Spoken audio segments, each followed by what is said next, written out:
Welcome to Flat Earth Debate, Uncut and After Show. I'm your host Nathan Oakley, and if you are new to this channel, or you've not done so already, then be sure to subscribe, hit the bell notification icon and join button if you'd like to become a Nathan Oakley 1980 channel member and keep up to date with the Flat Earth Debate. If you would like to support the channel, there is a super chat that runs alongside each of these shows while they premiere, and there's also a PayPal, Patreon and crypto link in the info box below the video. Also below this video you can get £50 for swapping your UK electricity supplier to Octopus Energy.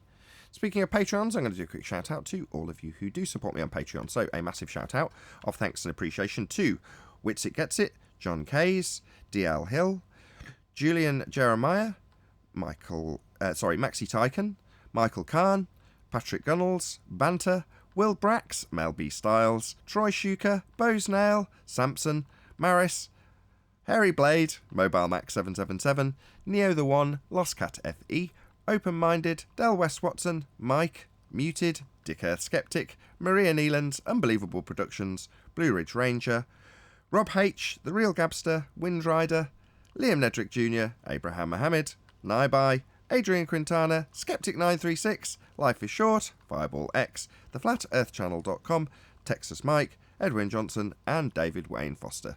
So another massive thank you to all of you for supporting me on Patreon. Now I'm going to hand over to whoever is in Discord and Google so you can enjoy their dulcet tones while I set up for today's live show. All right, just three of us. There's a few other people in Discord. Right, Steve, Harpin, Melby. Well, good morning. Morning. Good morning, all. Morning.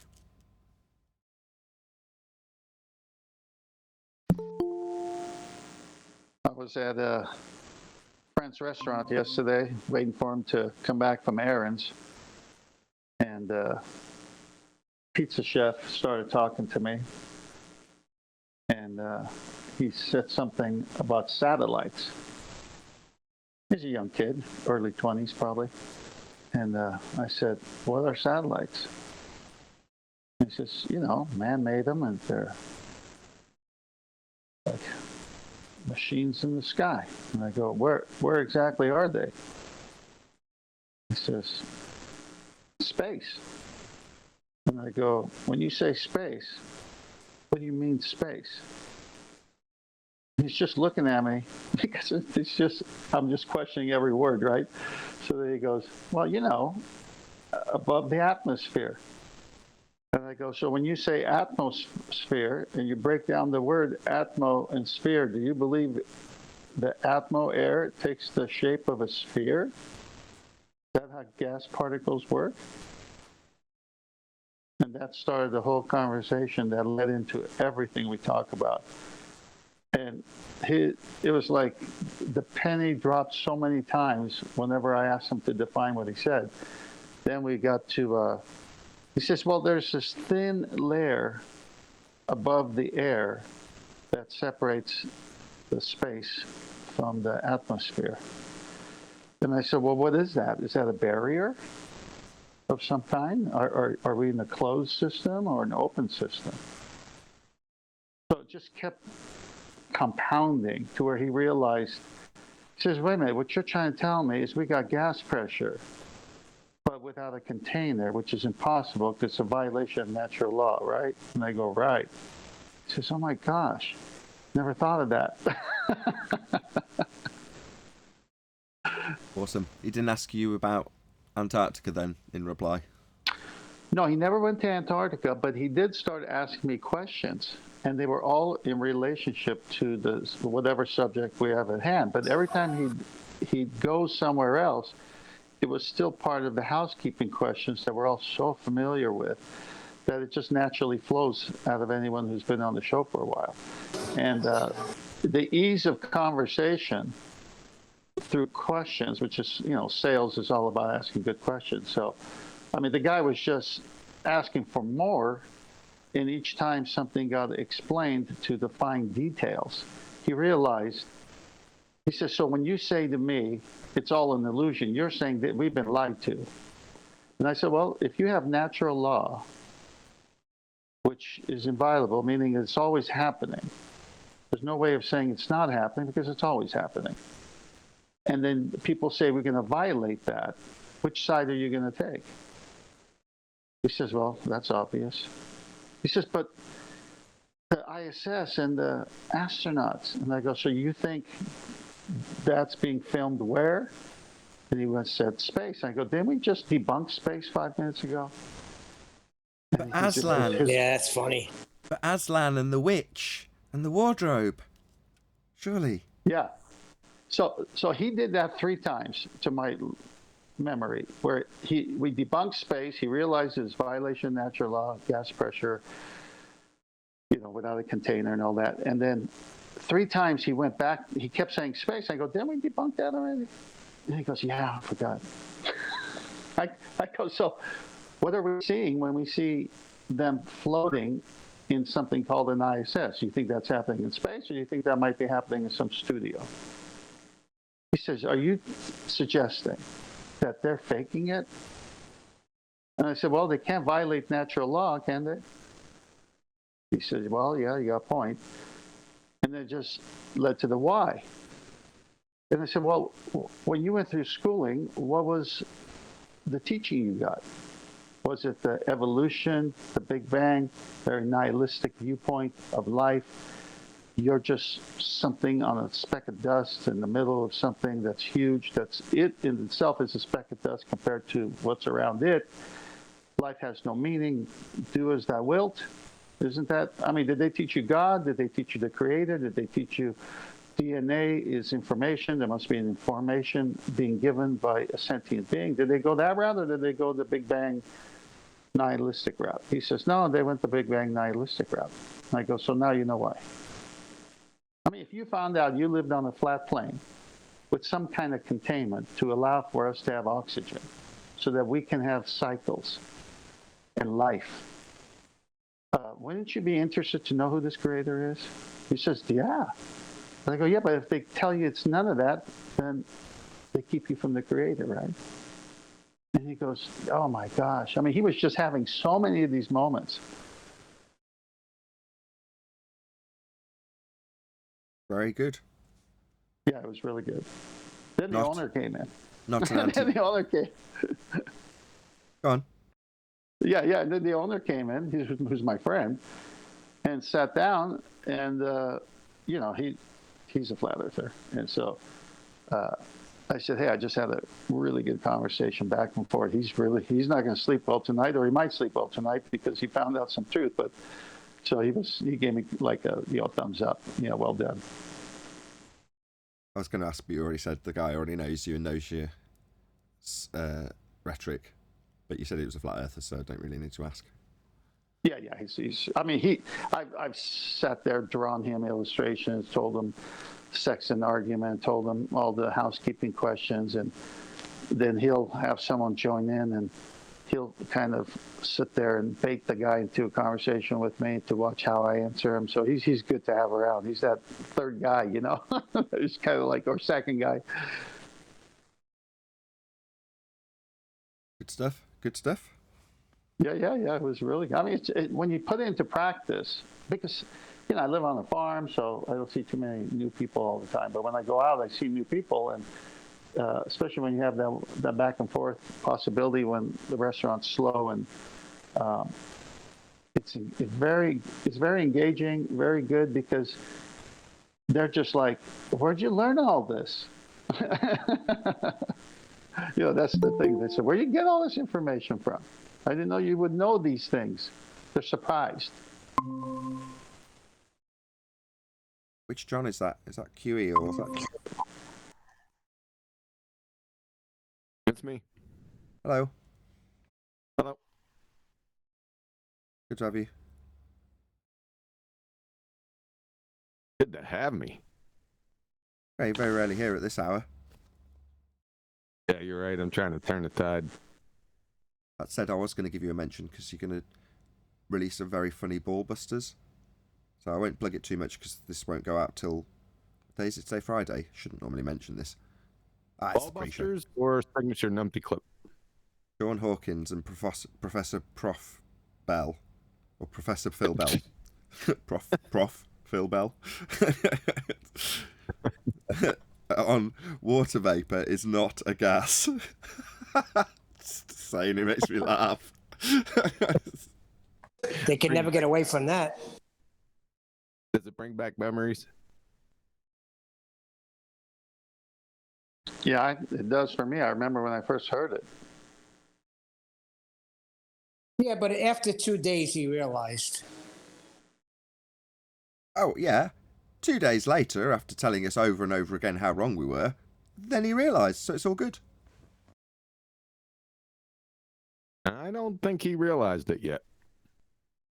What it was useful for was showing that these people are anti-flat earthers. That is the perfect example. So, what's the situation? We say gas expands to fill a volume, and then we give an example with water vapour. Now, because we're flat earthers and we've positioned the argument exactly as it should be positioned without any inaccuracies whatsoever, they want to brace against our flat earth argument. So, what's our argument? Water vapour's a gas? No, it isn't. That's what they've got to do. They're anti-flat earthers. They just want to brace against our arguments. Doesn't matter how right or wrong they are, or whether or not they debunk the globe in doing it. That's one of the stupidest things I ever heard. That crackhead Hawkins, he's scary stupid. But do you think... Aren't they all? Well, I was going to say, do you not think the mentality that I've just described in terms of how that comes to fruition is pretty accurate? I.e., they just want to attack us, and they don't take logic, reason, definitions into account. Definitions? Yeah, I see where you're going, yes. I agree with you. Yeah, it's really stupid. You are a flat earther, and you have said it, you are wrong, automatically. Yes. And I will brace against water vapour being a gas because a flat earther said it. Yes. I can't fathom that. It just doesn't. It doesn't resonate at all. It's so stupid. Yeah, but they were laughing at that, like you guys were the dummies. Yeah, for 2 straight days. It didn't matter how much we braced against them, saying, no, water vapour isn't a gas. It didn't matter that we pointed out it was, with citations. 2 days later, when they went and researched it for themselves, as opposed to us pointing it out with citations, it's like, you need to cite this stuff, but we did. They came to their own conclusion that, yeah, actually, we were right all along. It is actually a gas. That's what they did. Sure about that? Say again? You sure about that? Which bit? The part where they reconciled it and said, yeah, water vapor is a gas. Are you sure they did? Yeah, I will grant that of Sean Hawkins. I chatted about him in chats with it. It's not like he publicly disclaimed it on a video or anything, but no, I will say that he admitted he was wrong to a certain extent. And as much as I'm gritting my teeth to say this, that is the fact of the matter. At some point he did concede it to me, and I was like, the reason I say 2 days later is because he said that to me. Look, 2 days later I did actually say, I do get it. In other words, he did. I'm not going to lie and say he didn't, and he's just a Dumbo and still doesn't concede it. He was the one that told me that 2 days, it only took me a couple of days, or something like that. You see what I mean? I take that as that concession, even though it was very Weasley. Yeah, got it. Okay. I quite like Sean. He's like my pet troll. Fuzzy little sod. Then we think that it was going to take them 18 months, 24 months to get the Black Swan, and they still haven't gotten it. I said never. Somebody said that if they get it, they have to, by default, become flat earthers. Understanding the Black Swan is to be a flat earther. You can't have one and not the other. You can't understand the Black Swan and not appreciate that you haven't got anything that you need for your globe faith anymore. And if you think you understand it and still think you've got something for your globe faith, you don't understand it. That was father of a stolen child. Could you imagine, though, Neil deGrasse Tyson or one of these people attempting to address the Black Swan? Like, that would make my day. I would love to see it or Me hear it. too. Yeah. This Hello. dude, I've told you about this before, but this dude, Pat Brittenden, has asked me, what do you want in terms of an opponent? And I've said, I want an expert. Yeah, he's come back with lots of obfuscations against objections to the actual opponent he lined up, which was Cats. I'm like, this isn't an expert. And he's asked me, what do you want? I want an expert, right? And he keeps coming back to me and telling me that you've declined the debate.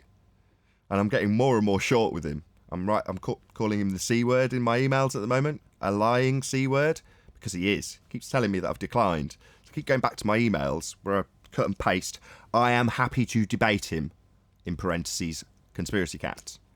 However, I've given him a conditional acceptance, which is to say, I've faced this person in the past, and here are the objections in terms of their behaviour in debate with not just me, but Tommy. So I've also cut out that section with Tommy, unsolicited, I might add. Tommy came on and just happened to have the exact same criticisms of Cats as I was currently raising with this Pat Brittenden guy. So unsolicited, just epic timing. I thanked him for it. Again, totally unaddressed by this guy. But the overall point is, I want an expert. You all want to hear what somebody who's actually accredited and educated and has letters after their name that are actually in the discipline of the globe, in one form or another, to address things like the Black Swan, right? Not some no-name dick. There's 7 billion people out there with a globe faith and self-appointed experts who just go around talking about their faith, which is the same as everybody else's, isn't an expert. Nothing to lose. Experts in obfuscation. Get an expert, is what I've said to this guy. He keeps, like I say, telling me, oh, well, you're declining then. And I'm like, block capitals. This is not to be, quote, taken as me declining, especially when I've already given you a conditional acceptance. But based on my objections around things like 80 renditions of the same argument, a point I've put to this guy 7 times, just keeps ignoring it. And one of the conditions I gave him was surrounding the argument about R. Now, after the fact, several emails later, he's come back to me and said, look, one of the conditions that you laid down, which is why I'm going to take this to mean you're declining, was an unreasonable concession. You were asking for an unreasonable concession. I'm like, oh, right, this is very telling, isn't it? I know which way this debate's going to go. I get to a winning argument about R, because I've put it across. We're at a certain stage with someone like Cats, right? It's not like he's a newbie. We know him. He's come, he's gone, we've gone there, he's come here. We've made videos about him, he's made videos about us. He knows the scenario, right? So we're at a certain stage with that type of debating partner. So it's like, fine, yeah, I'll debate him, but I'm not just going to start afresh with him. Obviously, we've got to go to the point where we've taken him so far. The fact that he's ignored the points 80 times, it doesn't change the fact that we've got him there. It's not just going to be ignored for the sake of your show because you've decided that you like this dude who's a nobody. He's not an expert. Anyway, point is, before the live show starts, as I'm now 1 minute over, I want an expert to debate. Just like you guys want to see that argument put to a debate, I want to put it to an expert also. Not some dick that ignores it 80 times. Expert. We'll get into it with the live show. You may begin. Actually, cheeky sod. How dare you? That was brilliant. A slight in joke. I'm glad you... Go on. I'm glad you kept it in the pre-show. If it was like this wasn't an upside down numpty world, if they were truly fans, then they would want their best champions to just come out here and do what they got to do. Like if I was a fan, if I was a heliocentric person or whatever you guys are calling yourselves these days, I would want someone of notoriety to come out and say, "Oh, that's your best argument. Here's why it's wrong. Now go home, child."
welcome to Flat Earth Debate Live. I'm your host Nathan Oakley, and if you are new to this channel, or you've not done so already, then be sure to subscribe, hit the bell notification icon and join button if you'd like to become a Nathan Oakley 1980 channel member and keep up to date with the Flat Earth Debate. If you would like to support the channel, there is a super chat that runs alongside each of these shows while they are live, and there's also a PayPal, Patreon and crypto link in the info box below the video. Also below this video you can get £50 for swapping your UK electricity supplier to Octopus Energy. Most importantly, if you'd like to join the discussion, simply mute the page you are currently watching, then click the link in the info box below this video to join the panel and express your views on the nature of Earth. If you do join, please don't swear. If you do, you'll be ejected. And if you are, please don't try to rejoin the stream using sock accounts. You'll be warmly welcome back on the next stream. Please also share the show on social media. Sharing the show obviously increases the live audience, but this in turn increases the chances of a more diverse panel. So please share the show on Facebook and Twitter. One last time, if you're new to the channel or you've not done so already, then be sure to subscribe, hit the bell notification icon and join button to keep up to date with the Flat Earth Debate. Now, we are joined by Quantum Racer, Neil, 10th Man, and a whole bunch of people in Discord. So we've also got Eli and Arwin as well. So, my bad. Welcome one and all.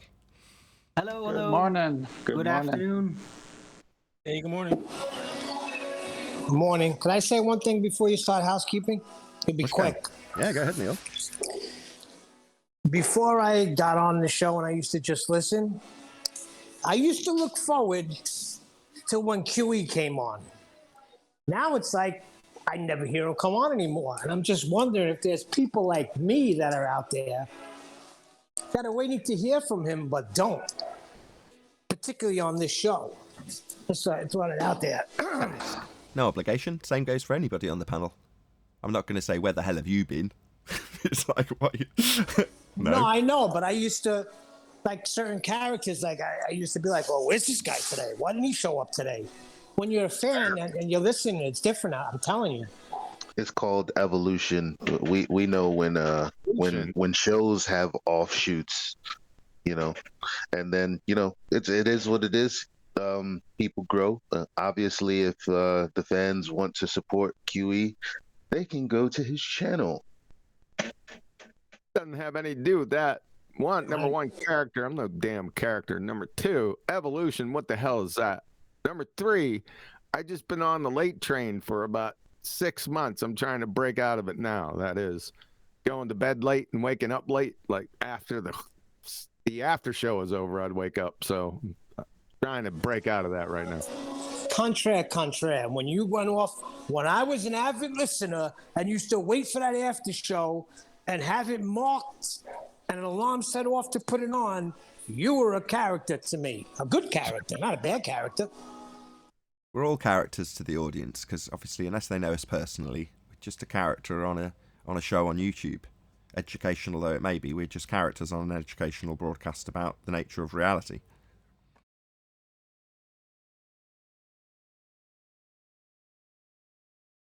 So back Some to are the a bit cartoons, though. There again, Owen? Some are more cartoonish, though. Maybe I should have said personalities. Same thing. Character, personality, same thing. We get back to the experts. If you want to.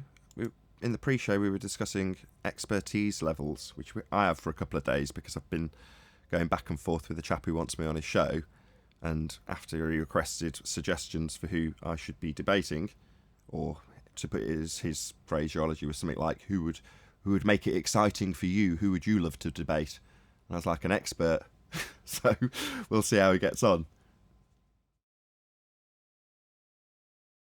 And the first choice was who? Conspiracy Cats was his first choice, and I laid out a load of objections which were dutifully ignored by him. Coincidentally, the same objections raised by Tommy, unsolicited guest who joined a couple of days ago, to say the exact same things just by pure coincidence. Happy days, because I trimmed it out and sent it to him. Again, it got absolutely no reaction whatsoever. And the more sweary and angry I get with him, the more telling his replies came back. So, yesterday came back with a reply, in quotes, "I have not addressed any of your so-called concerns," end quote. That's literally what he said to me. Just brilliant. Anyway. Conspiracy Cats was in my chat today too, being all complainy about how you cowered it down. He thought he really had something. So Conspiracy Cats is trying to get some public attention or something. Yeah, Really? certainly. Why does he still have a channel? I don't know. It's a good question. How does he still have a channel? And how does this guy... Wait a second. Who is this guy? I don't know his name. Sorry. I can't tell you for you to go away and research him. Anybody know his name? Meow, he's No. a cat. He claims to be a teacher. I saw a Puddy Cat too. Hold on, I'm just going to shout out a couple of super chats. Sorry, just gain a bit of control. They're both from the same person. So shout out to Unitox Femu, who says, "Open casting for experts 14 to 15 UK apply." I don't really know what 14 to 15 PM means. That's a bit of a misnomer there, but I think I know what you mean. 2 till 3. Right on. Also, Unitox Femu, thank you very much again for the super chat. At best, you have only debunked Radius. Yeah, a bit of a paraphrasing, but yes, indeed, Unitox. Femu, at best you debunked the Radius, right? Yeah. That's right. Anti-flat earthers know we're at. We're in the argument. That sounds like an expert. On the Okay, so contrary. who's the podcast guy? What's his name? You don't know? Of course I know. It's Pat Brittenden is his name. Pat Brittenden. Can I speak to Pat Brittenden right now? I think you probably could if you tried. Why do you want to speak to him? Pat Brittenden. An expert was asked for. You provided Conspiracy Cats.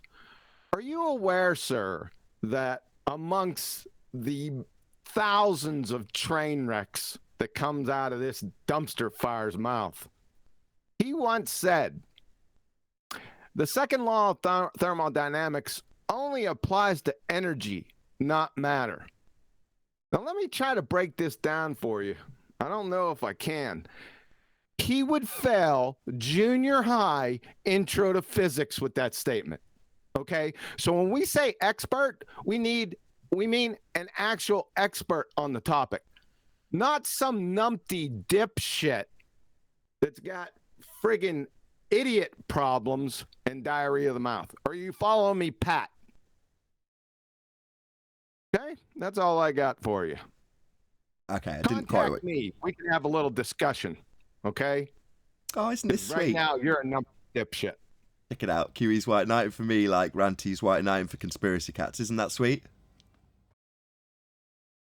Fucking clown. Just go to the numpty clips. You're gonna find Conspiracy Cats in there. So you want us to debate a numpty dipshit? Yeah, he does. He wants me to debate a numpty dipshit because I think he's taken to him, you know. Obviously, when you haven't got a winning argument, you've just got to have your charm and win over the host, right? Me, I'm totally ruthless and I couldn't give a fuck about this Pat guy. And I'll tell him he's a lying cunt when he lies. So when he consistently tells whoever he's telling that I've declined to debate Cats and I cut out a quote that says, "I will debate him," yeah? That's a lie that he keeps wanting to spin out. So hence he's getting the sharp end of my tongue at the moment, is Pat.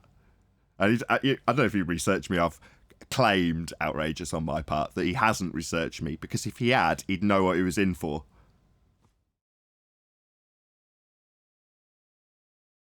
Wait, what? Oh, I nothing. spent 5 minutes today on my show telling Conspiracy Cats to actually get in the Discord server and how to do it to get on the show if he wants to debate you, right? Just do it. Yeah, But any he of wouldn't these long, even address that. exactly, any of these long-serving dicks, self-appointed experts in a faith that 7 billion others apparently have. In other words, a very, very small fish in a very, very, very, very, very big pond. That's what Cats is. Now, don't get me wrong, popularity levels on YouTube could be compared here, and I could definitely lose on that grounds. However, the pond I'm in is tiny, and I'm a big fish in that pond. Now, it doesn't matter which way you dice it, I can't grant or get expert status in Flat Earth. That is not acquirable. But there's literally people churn through universities year in, year out that have accreditation that's directly linked to this subject. So shouldn't be difficult in that massive pond. Shouldn't really need a big worm on your hook to get a quote-unquote expert, as opposed to one that just says, I'm an expert because I believe everything that everyone else believes and I talk about it on YouTube. Hey, that's just one comment amongst many. He came on this show one time back in the day, right in the beginning, and tried to define mass, and he couldn't do it. And then he tried to make a hypothesis, but he didn't know what one was. So, I mean, this has layers upon layers and layers. I just gave you the how would you say, the feature with the second law of thermodynamics.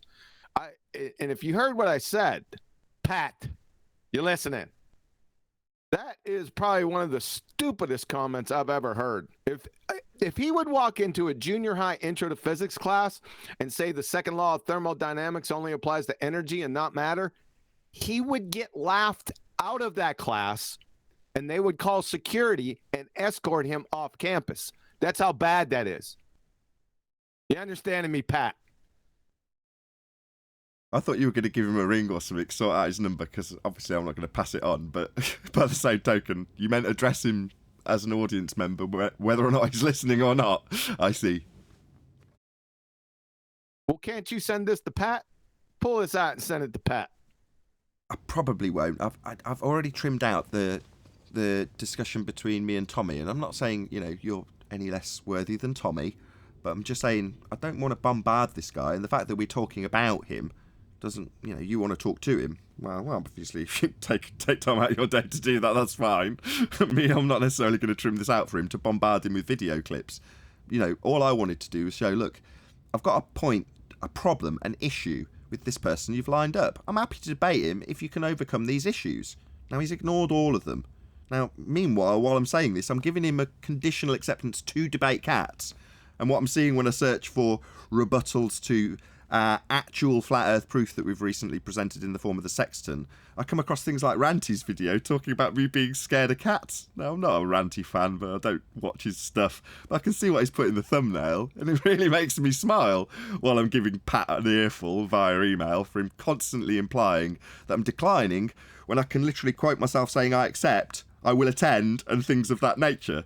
Just these dicks, when they get challenged to actually go to their massive pond, throw their line out with a worm on the end and get an expert pulled out on the end of their rod, right?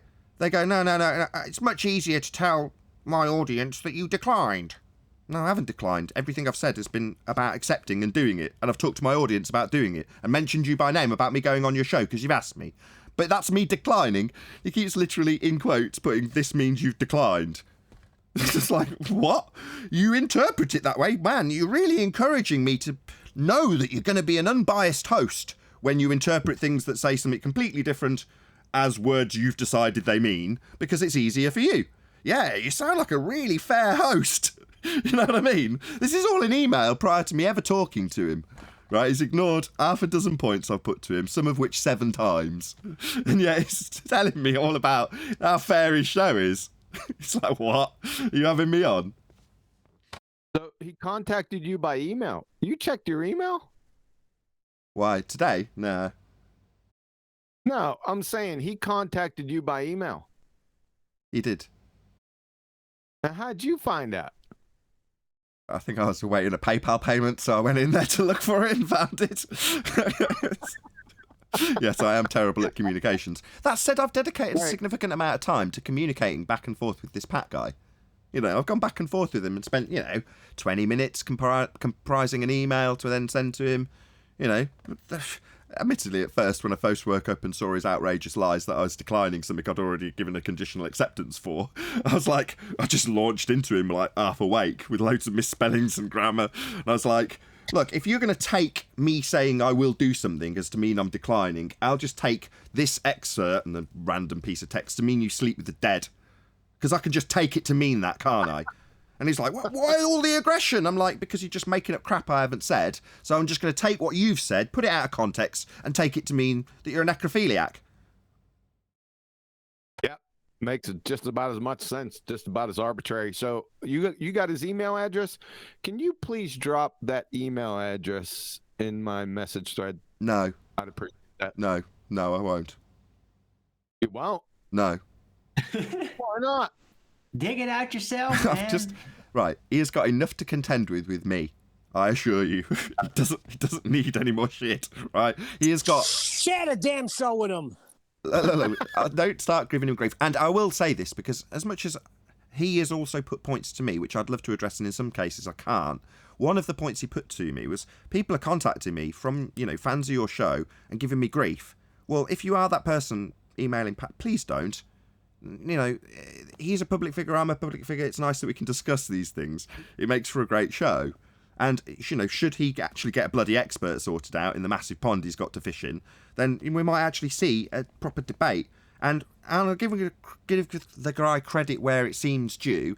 He does seem to be reasonably organised in terms of what he wants to achieve with the structure of the format. And I've got no issue with that, and I haven't raised any issues with him in that regard either. So from that point of view, it's like, yeah, you seem like you might actually do a good job, with the exception of your bias. Telling me that I'm seeking unreasonable concessions when I say R's been debunked. For cats, personally. Is he going to be using this debunked R value in his arguments? Because if so, that's a problem. In other words, I'm not going to just pick up, not where we left off from, but from shit that I've got to rehash because Katz has decided that his arguments only work if he uses stuff that we've debunked. Well, I'm not going to tolerate that for an hour. It's a waste of my time. And I've put that problem, that issue, that concern to him, whilst also saying, obviously, I'll attend and debate Katz once these issues have been addressed. And the response I get back is, so you're declining.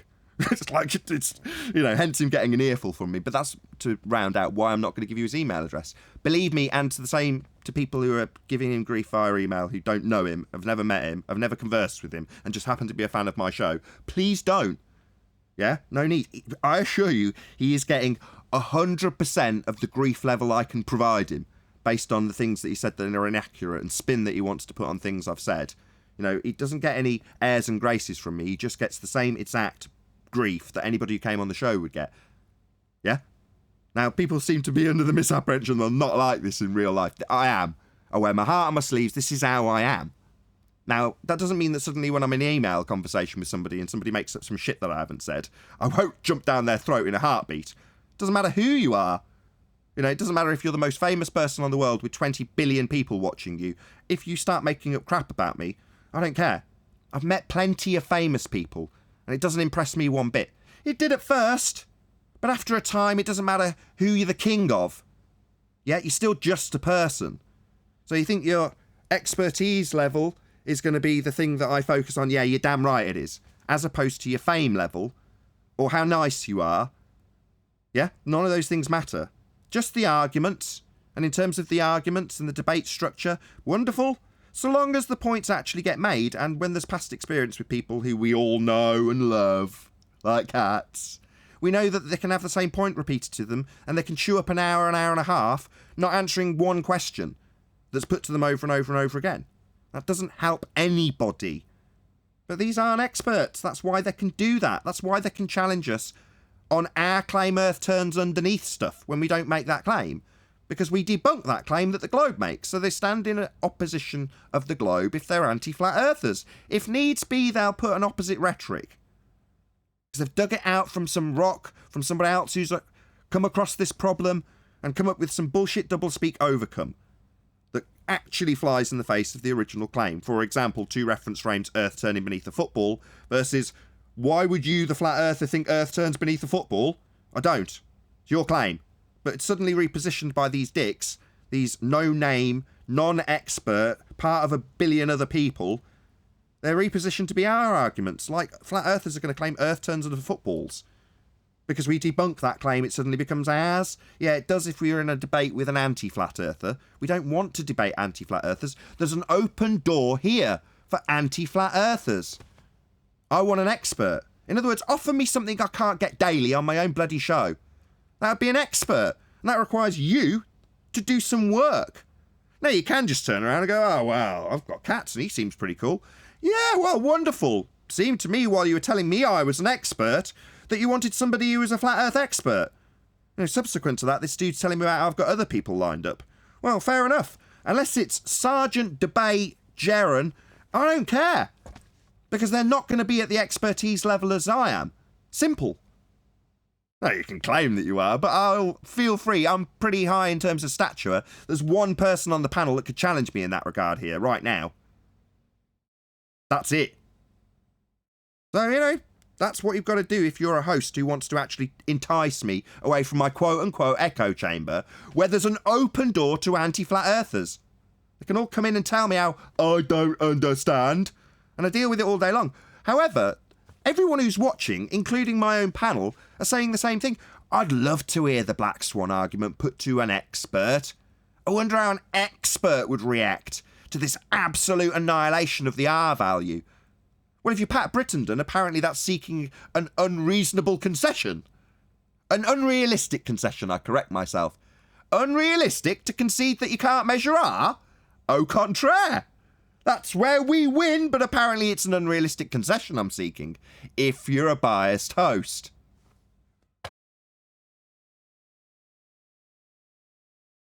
Oh, I'm done, by the way.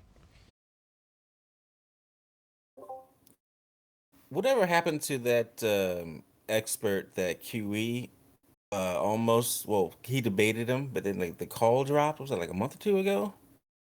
You ever hear back from that guy? The call dropped. There's no call that dropped. He dropped. Nothing. Right, but then he just disappeared. We kind of see what happens when experts debate you guys, you know? We see it. We already know. So did you say his last name was Brittenden? How you spell that? I'd have to look it up. Sorry. I can't tell you off the top of my head how to spell Brittenden, which is how it's said, I think. I kept calling him Pat Britton yesterday, so I'm probably not the best person to ask. I typed it in. I can't get anything. So, all right, fair enough. I'll let it go.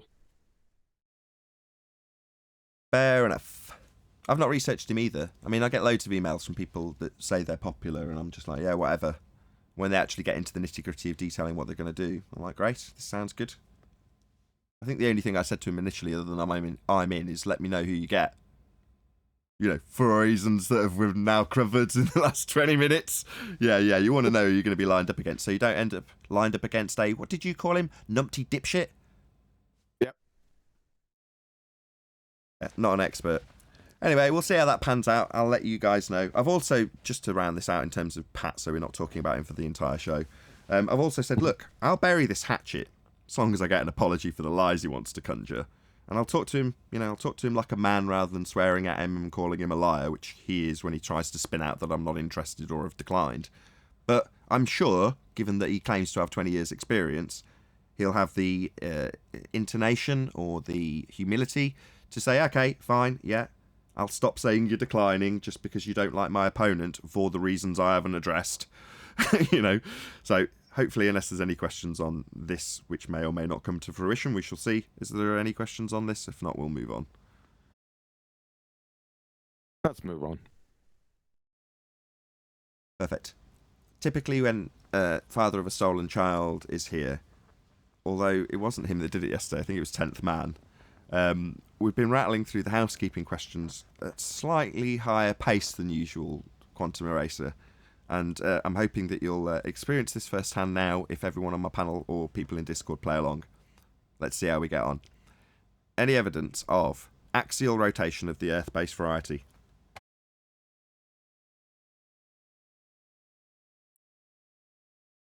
You would need R for that. That's correct. You'd need a radian value for rotation. Moving on. Any evidence of a physical geometric sphere-edge horizon formerly known as the curve of the Earth? Again, you would need R for that as well. Yes, that's correct. Oh, Go on, whoever in Discord. only optical.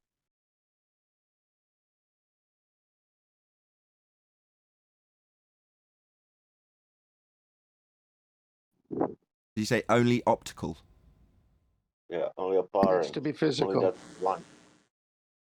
Yeah, indeed, but we've covered it because they need an R value for their tangent point geometric horizon, don't they? No R, no Earth curve. Moving on. any evidence of a self-perpetuating molten iron core at the centre of a presupposed spherical Earth? That would be Once nice. again. No. You would need R for that as well. You'd need R for a molten iron core at the centre of a presupposed spherical centre. Earth, would you? The center of a what? Of a sphere? Presupposed You would need a spherical radius, Earth. right? Yes, right there. Spherical. Yeah, that one's the most obvious, to be fair. Now we're getting to the slightly more complicated ones. Any scientific evidence of gravity?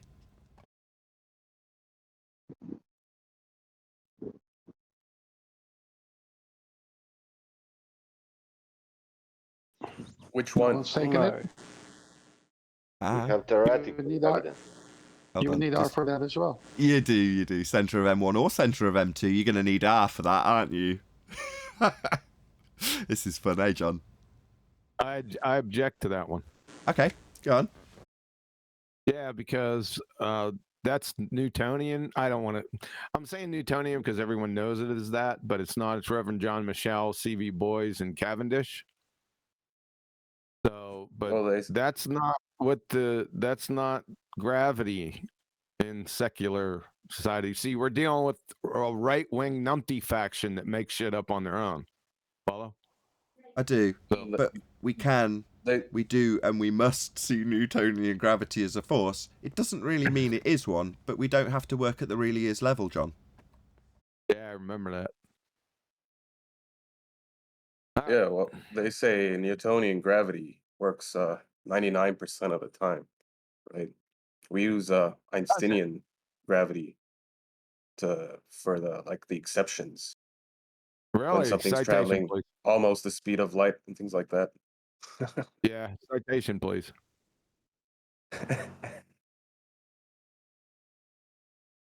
You can continue. He doesn't have it, and he'll never find it. Yeah. Go ahead. Not my claim. I don't think he's proposing it as his claim. I think he's just postulating what the opponents would say based on his tone What alone. they say. So you want me to go off what numpty dipshits just say after 5.5 years? I don't think so.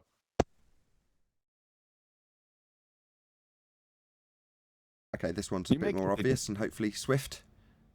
Any evidence of the distance to the sun?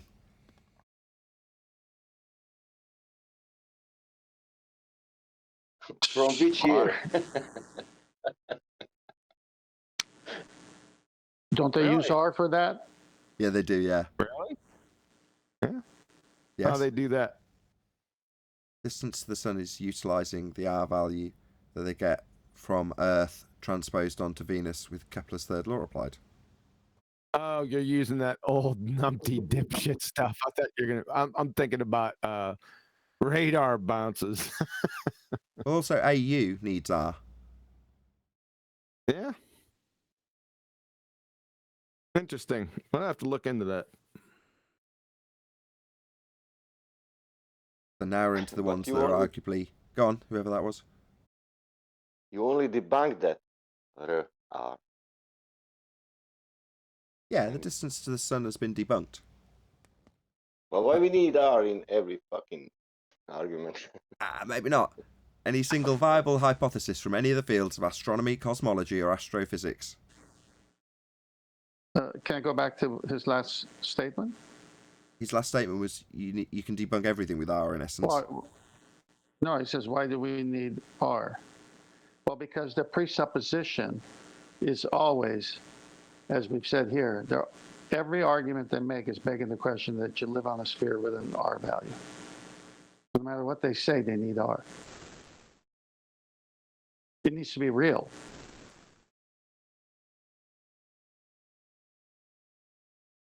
No, yeah, but I don't know. No matter what they say, I don't know about that. I mean, Well, they if could it- say a bunch of stuff. Well, they can say something that is connected to an argument that has no bearing because it's so many steps away from the Right. foundation of R. Right. But Yeah. they need the foundation of R. Well, that's why you can't answer the next question. You'll need R for that. You know, when I say any single viable hypothesis from any of the fields of astronomy, cosmology, or astrophysics, while those might be the fields, you can't just say in response to that, you're going to need R for that. well, no, you don't need R to be an astrophysicist, but to make any claims as an astrophysicist, the chances are you're going to be making them with R. Yeah, but they could still come up with a hypothesis, though, so that one wouldn't apply. No, indeed. I mean, we're asking for a viable... I completely agree, because we're asking for a viable hypothesis from that field. Well, yeah, the viable hypothesis, if it's got R in it, will say you'll need an R value for that, but until that happens, you know, it's preemptive. You can't really say you need R for that in response to that question. But I would say that field, its fundamental position is based on planets with R. And they say we have R as well. So everything they do will eventually lead back to everything needing an R. It could. Quick shout out to Retro Bill, who says the gyroscope used on a military aircraft is called a high planes drifter. Too funny. Shout out to Retro Bill for the super chat. Thank you very much indeed. Last but by no means least. Go on. Say again, Neil. I'm sorry. I thought that was the only one that caught that, since I had a little snicker about it. No, people on the Eastwood side caught it as well. Yeah, the Eastwood side. Yeah. Any evidence that you can have gas pressure without the necessary antecedent of a container to press upon.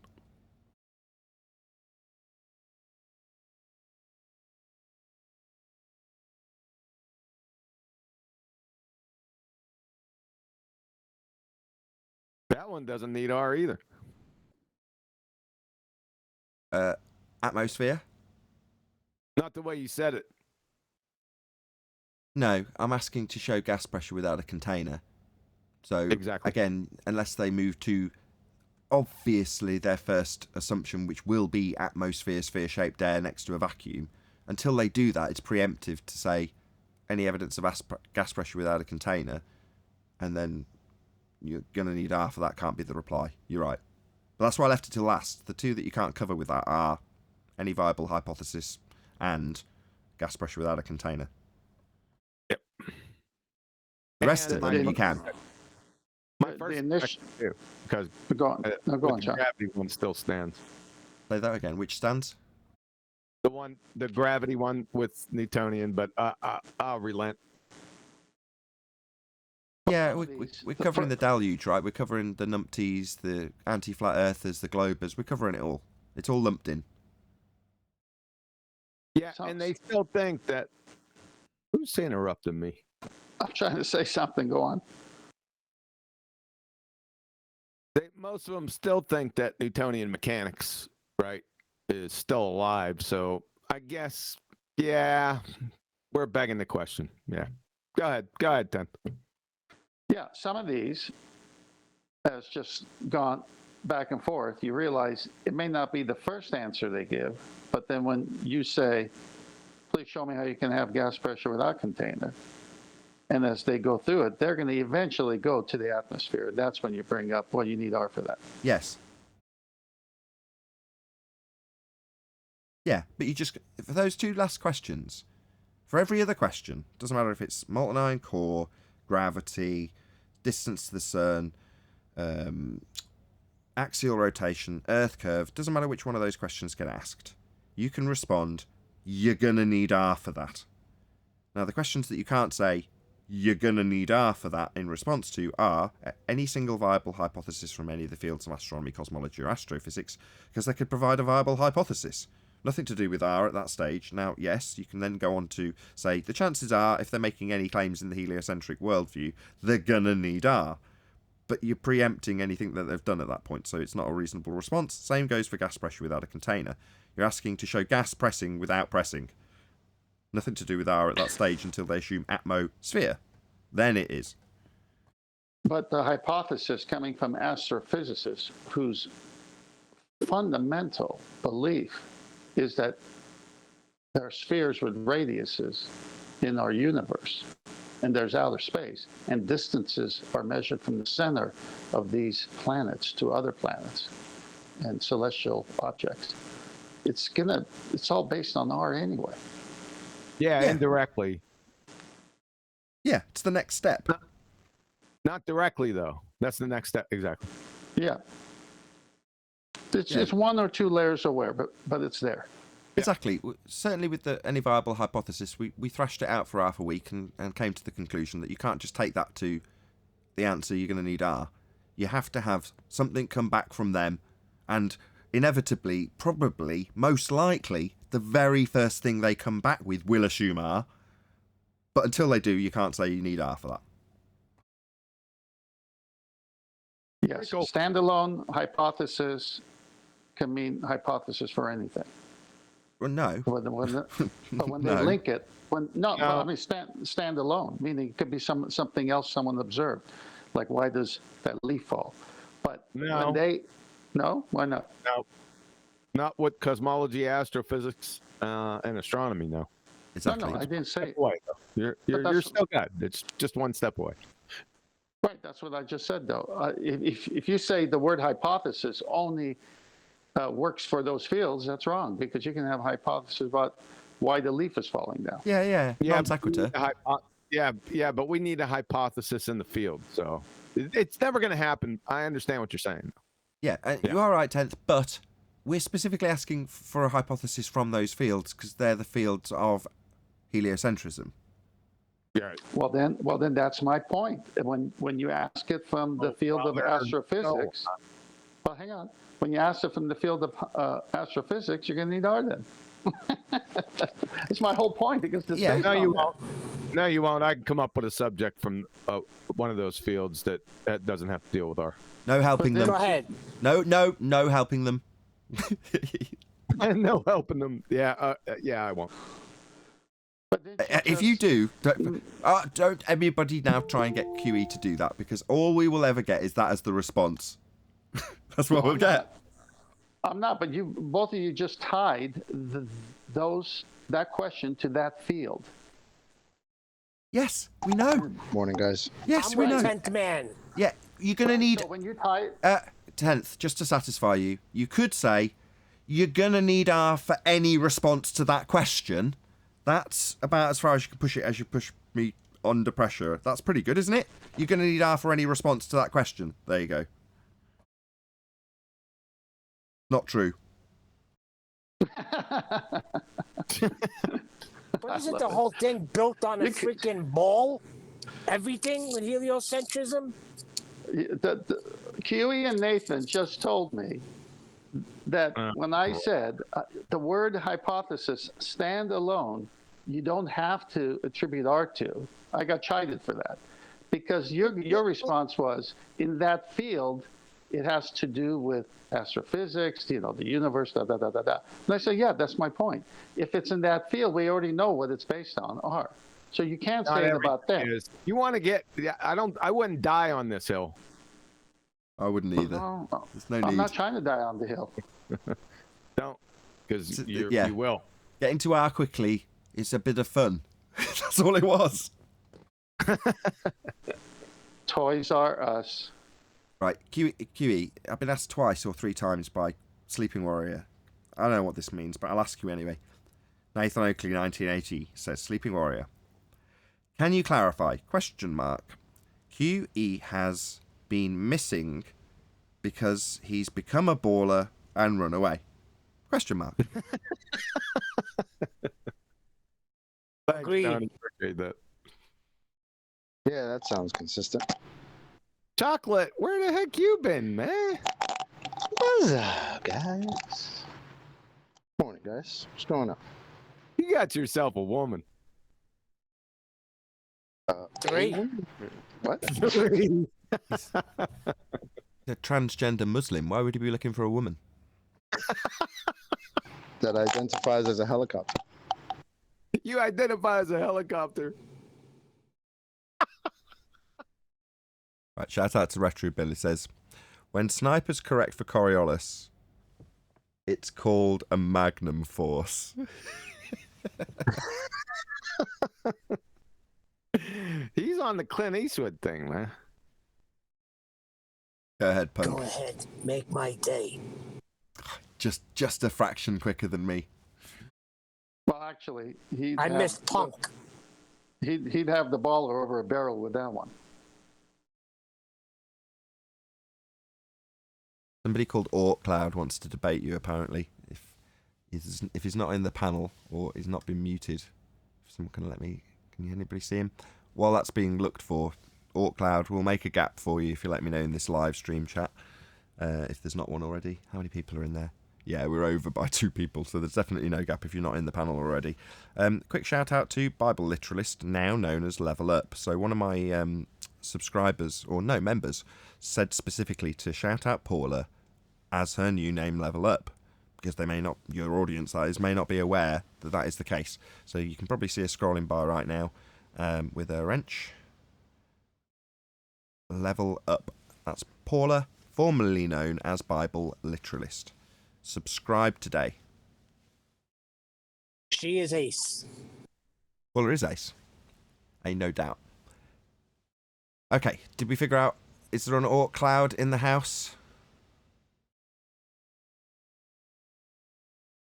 Is this orc like in the Hobbit movies? The Orc Cloud is, correct me if I'm wrong, surrounding the solar system in the heliocentric rhetoric. You're testing my heliocentric knowledge now with your screen name, Orc Cloud.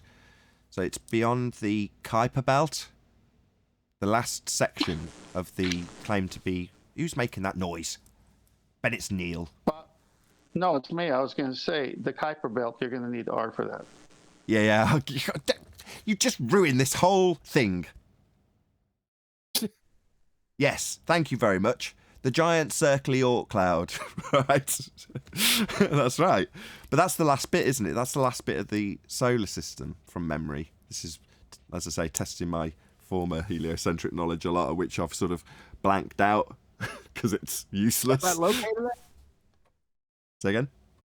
Where's that located at? The edge of the solar Beat system. me to it, damn it. It's like the last layer. I could be wrong. Somebody correct me if I'm wrong about this. Like I say, it's going back a while since I looked at this stuff. But the Orc Cloud where is it at again? out in space. Yeah, space. The vacuum? Really? Yeah, it's out in the sky vacuum, right? A very thin layer. A homogeneous layer called the Orc Cloud out in space. What's your problem? Do I even have to speak to this? I would prefer you did, because I've just thrown it out there and me addressing it is not much fun. There is no vacuum of space. You can't have stuff in Narnia, man. Sorry. Afternoon, guys. Hello, Adam. Oh, this was great. Today, Anthony was giving me a comparison with, he was talking about the begging the question, proof of nothing perspective hijacking Earth curve calculator and gravity. And during the gravity discussion, he was describing how, well, gravity is a force in pseudo-Ramonian force space, right? You can describe it as such. Even though it's defined as not being one, you can think of it as one. And he gave all the sort of baller justifications for getting around thinking of gravity as a force in pseudo-force space. And then he said, well, you know, unicorns in unicorn land eat grain. And that is a fact. You can't disprove that, right? That is actually true. Unicorns in unicorn land do eat grain. And I was like, Anthony, why don't you just use the Narnia example? It's much better because there's a time element in there. It's like, what are you talking about? I was like, well, the kids go through the wardrobe and they experience their life, and at the end of the story, they're like king and queen or something. You know, they're ruling Narnia alongside the lion. And then they are informed that they've found the wardrobe 60 years later after coming through it, and they all go, oh, should we go and have a look? And when they go back through it, they're all kids again. All of those years that elapsed have suddenly faded into non-existence. There's a time dilation, a bit like a wormhole. So I'm pointing this out to Anthony. It's like, did they? And I was like, yeah. that's what happens when you go through the wardrobe. That does happen in Narnia. And I'm like, this is a much better comparison because it parallels it much better, right? It's like, you going to argue with me about the time dilation as you go through the wardrobe? I mean, how unreasonable are you? That does happen in Narnia. Well, yeah, but Narnia's not real. How is that paralleling it? Yeah, because space isn't real, and space-time isn't real, and gravity isn't real. It directly parallels it. You know, you can think of going through the wardrobe as being a way of going back in time or reducing your age. You know, you can think of it in that way. Of course, Narnia isn't real, and likewise, you can think of gravity as a force, even though it's not a force, in pseudo-force space, which isn't real either. So it's directly comparable.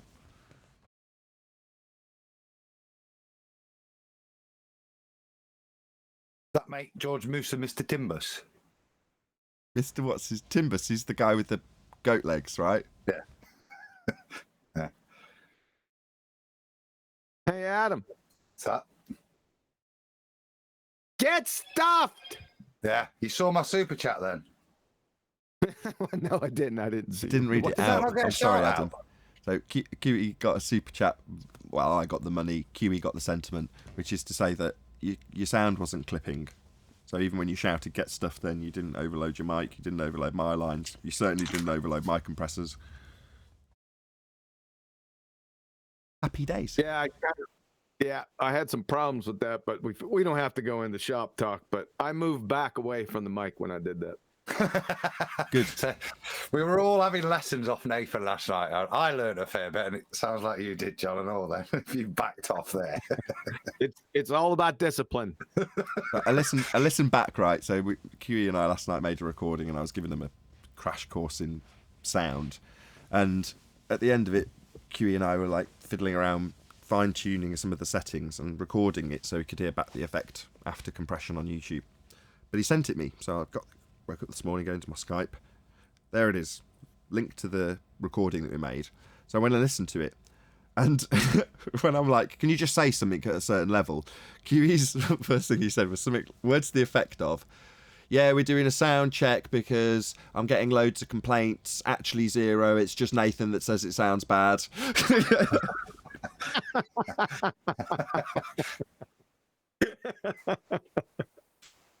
Yeah, it was good. I enjoyed listening to that. I listened to it a couple times, by the way. It was pretty funny. I thought it was quite funny. Don't publish it. It's funny for you and I. won't. Yeah.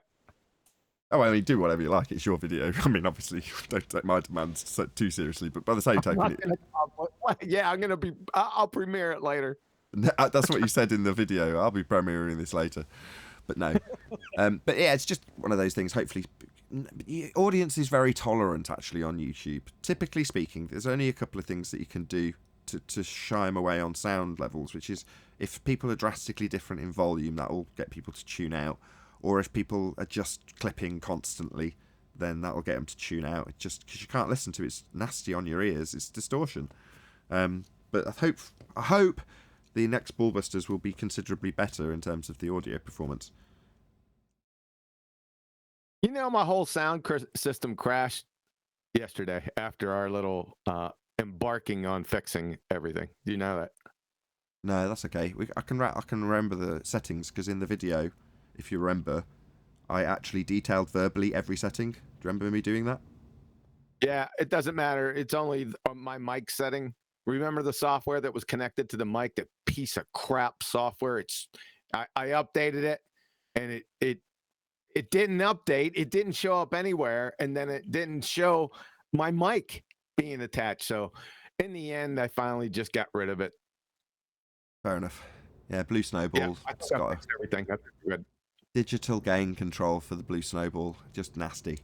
Anyway, enough shop talk. So yeah, sound will be better on QE's show. I'm still tweaking mine, but hopefully the Flat Earth debate has improved as I've made all of the changes in the system after treating the room. So I treated the room, then made all the changes. That's just occurred. So in the last couple of weeks, maybe the last week, hopefully, not that anybody will notice this or care. As I say, mostly YouTube audiences are very tolerant of bad sound. But I want it to be better. I want to up the game of the show, and if nobody notices, that doesn't bother me, you know. But I want it to be better. Can I do one last bit of shop? Go on. That's just to pimp my new channel again. Yeah, that's not shop. Go ahead. Plug it all day. Thank you. Yeah, so put it out, and I'm quite pleased with the response. I'm still desperate for subscribers. I've only got something like 146, which is quite cool. So from the second episode, I've gained another 40 odd subscribers, which is 40% growth. But yeah, if people would pimp that, share it, I'd love to try and get those subscribers up. So to get those subscriptions up. You said prescribers. I'm still in work mode, mate. It's been I know. Prescribers, yeah. Stop it. But yeah, it'd be great, and I'm really chuffed. I've had 400 odd views off of that. So. The one I shared, the one I did a community post on. Is that the one? Yeah. But so it's on curvature, the rise and fall, which I hope people will watch. It's not. Actually, I like what banter. I've never seen this guy before, but I've pinned his comment. A better description than my ego would have allowed me. But for those new to the subject, this video is a very comprehensive introduction. For those who have been in the argument for a while, this is an excellent reminder of what the mainstream science community actually claims. Because most of it is ignored or actively rebutted by the anti-fighters on YouTube. Important for figuring out just who are the science deniers in this debate. Thanks for that summary, Banter, but that kind of sums it up, and that's kind of what I was hoping to achieve in the video, is to actually lay down what they claim, what we've demonstrated, and to see who are the science deniers. Ordinary claims. Hey, Adam. Yes, sir. On your show, do you prescribe the red pill and blue pill, or just one? It's a choice. Oh, I got a shameless plug. You can, but just not yet. So, Adam, are you a mod in Nathan Oakley 1980 channel? Yeah, I'll stick it in now. Spam it, man. Spam it. So, just to reiterate, Adam's about to, in a few minutes, while I buy him a bit of time, go and get a link to the ups and downs of curvature, or curvature, the ups and downs, which is on What Is the World YouTube channel. I hope he's changed the name to something. Not yet. You want me to do it? Yes, Capital please. W, H-A-T, in lowercase, question mark. Then in uppercase is the. Then in lowercase W, uppercase O, lowercase R-L-D. What is the world? And as I've said before, I think it's a name. fantastic and catchy and easy to remember name that will definitely go over well when you type it into YouTube searches. You do type it like that, you see. It does guarantee you finding me on channel, because but that's definitely something. So get your pen and your pocket organizer, type it in. Please change the name. I want you to be more popular. And do it this afternoon. Just change it to What Is the World? Okay. What space is space the space world space? Space question mark? No. Or no question mark? No. Because then world becomes world question mark, doesn't it? And the question mark's not on the world. I'd capitalise each of the letters if you want it to look pretty. That's being overly We'll do fussy. that in the after show. You want a good title that's easy to remember and type in, and What Is the World is a good name. There's nothing wrong with the name. That's excellent. In fact, it's really easy to remember. I can really easily remember your new channel name without issue. I'll tell you what the world is. The world is a joke, because I'm not going to be able to do anything in another month unless I got proof of vaccination. So the world is sucks. Don't forget my shameless plug, man. Okay, go ahead, QE. Before we go down that road. Well, before you go down that road, shout out to Retro Bill, who says, to achieve success when hanging balls, oh God, in a shed, remember to hang 'em high.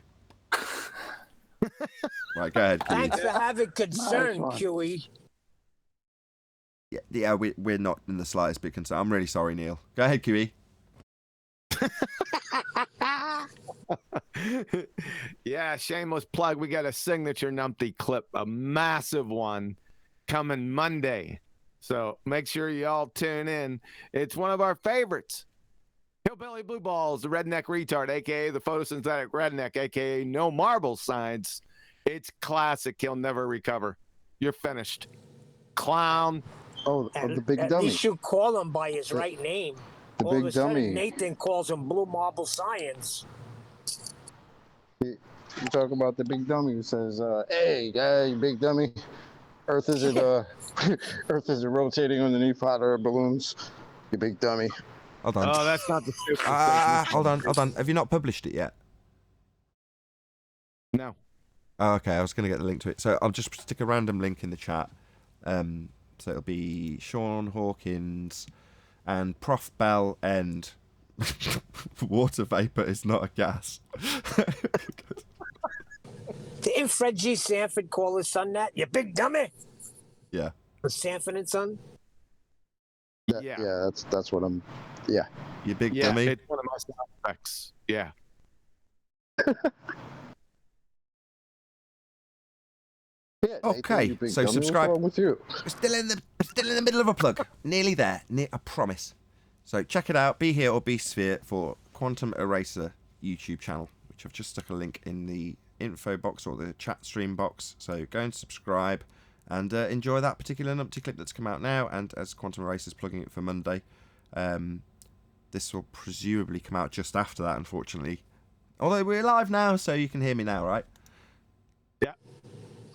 Two of Can I my interrupt favorite John's talk drinks, now? champagne and Ripple. I call it Champipple. I'll move on. One last thing on my show. I just want to say again, thanks, Chocolate, for letting me use your tune. Did it with a little bit of Minecraft this time, mate. But that's my favourite bit of every show. And hence where What Is the World came from. So point of that was it. No credit to me, all to Chocolate there. Nah, man, it's my pleasure, man. I'm honored that you use it. Appreciate that. Oh, chart, right. So in the comments, someone is saying, "Who's done that?" Somebody's going, "I think that's ODD." You know, I think that's ODD. And then, Sure. no, it's Chocolate saying. Chocolate blows them away. Yeah. Yeah. I'd just like to say, 10th, thanks very much. I really appreciate it. I love you, man.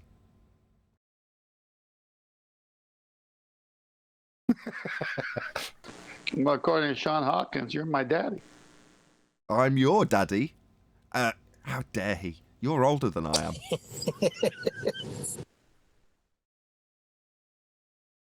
Well, you can always identify as that. What, old? Older?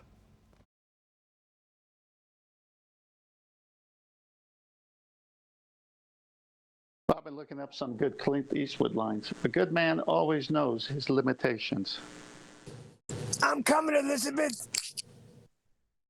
That's not Clint Eastwood. Yeah. I'm coming, Elizabeth. Oh, not second one, no. He said, if you want a guarantee, buy a toaster. With that, I'm going to say, if you are watching this on either Nathan Oakley 1980 or Nathan Oakley Premiering streams, stay tuned, as there will be an after show to follow. Unfortunately, if you are watching this live, this is where we bid you farewell. So, a huge, massive, enormous thank you to all of you. Smashed the super chat, liked, commented, shared, subscribed, joined as a Nathan Oakley 1980 channel member, hit the PayPal link, and all that good stuff. Also, below this video, you can get £50 for swapping your UK electricity supplier to Octopus Energy. Once again, stay tuned if you're watching on either Premiering stream. I've been Nathan Oakley, and I will see you all in the next video.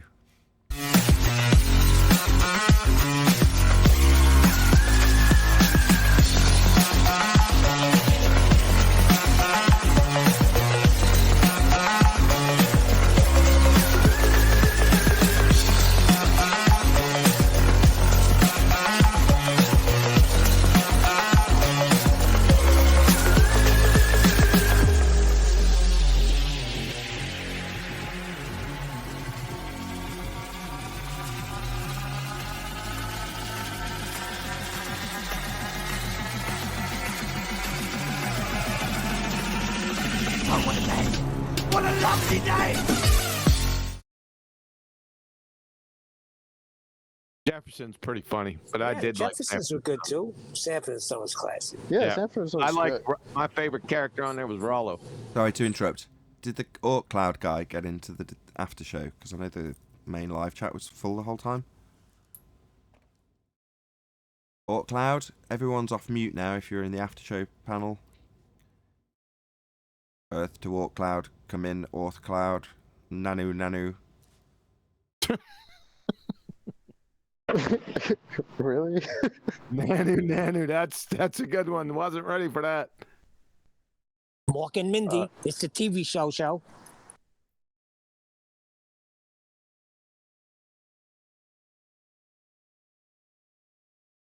Morton Mindy was just as much part of the brainwashing as any other heliocentric nonsense about aliens. Yeah. Guess what I watched last night? I don't want to know. I'm sure it was filthy. Point Break. No. Oh man, I got to get that movie. Point Break, by the way. Yeah, it's great movie. I would have watched that instead of the one I watched, but it's Clint Eastwood. It was Space Cowboys. Space Cowboys. Mm-hmm. You sell out. We talked about Space Cowboys recently, right? Because we were talking about the overlap with NASA and them actually going up high and exploring, which is what Space Cowboys is about also, isn't it? Like the right stuff. Yeah, a bunch of old farts that got canned back in the day. Yeah, exactly. Didn't get a chance to go to space. It was okay. Not a bad movie. Not bad. I give it one rubber ducky. One rubber ducky, yeah.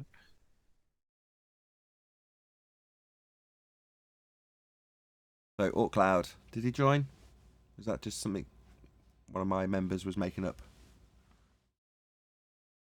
Clearly.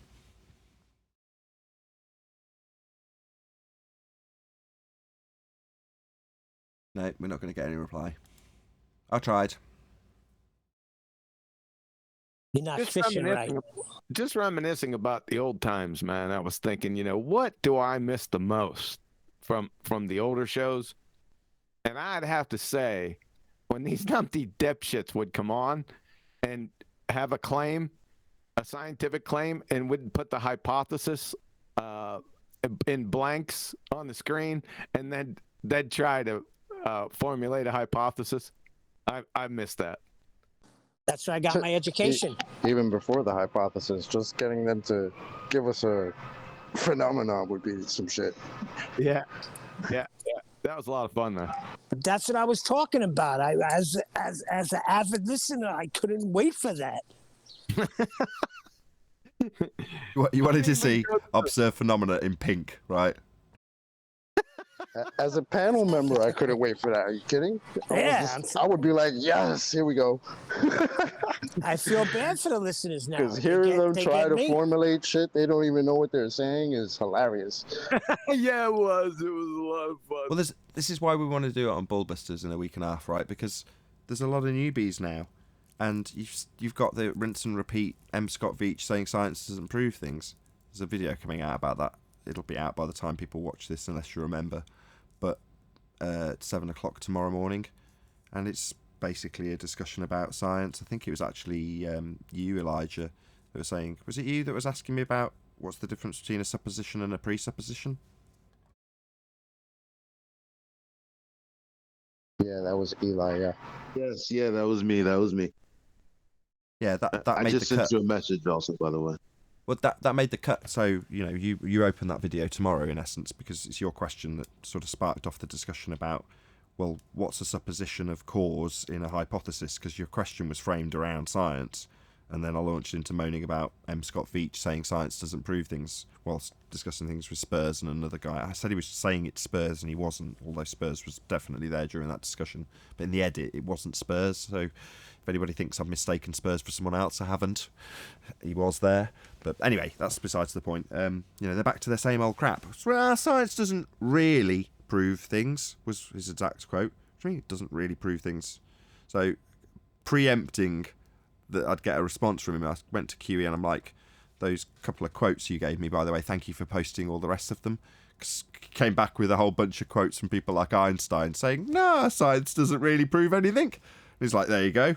So I just slammed him with what you sent me, full on, 10 paragraphs of science proves things. Science must prove things. Science needs to prove or disprove. Your hypothesis must be capable of being proven. All these endless quotes saying science proves things. Thank you very much for that, by the way. Yeah. Hey, let me see if I got that. Hold up. I need you to send that. I mean, if science doesn't prove things all of a sudden, why for like 2-3 years were we told day in and day out, science, we have the body of science that proves R, body of science that proves gas pressure without a container, body of science proves everything under the sun, but all of a sudden, years later, now science doesn't prove anything. Do you realize if you say that, that means all the science crap that you were talking before, you just debunked it? Well, it was never science. It wasn't debunked. It was never science to begin with. So when they said science, they meant pseudoscience. They meant a claim of science that hadn't been through the scientific method. And that's the definition of pseudoscience, and that's what they were claiming.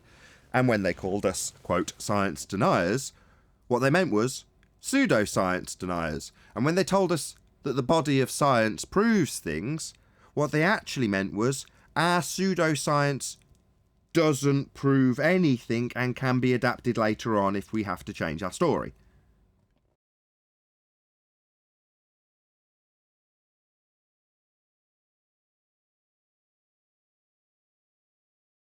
I think there's some truth to that, Chocolate, because some of NASA's biggest technical buildings are in Corpus Christi. So the dead body of science doesn't prove things. What's Corpus Christi? You say the dead body of science. Texas. It's just a place in Texas upside. No, I've got the association with Dead the, body with the I've got the dead science bit. I just didn't know if it was a location. Yes, I believe it's in Texas. It is in Texas. It's beautiful in Corpus Christi. Yeah, but it's named after an English place. That's the second naming, isn't it? It's a college in Cambridge. Oh, okay. It's called Corpus Christi College.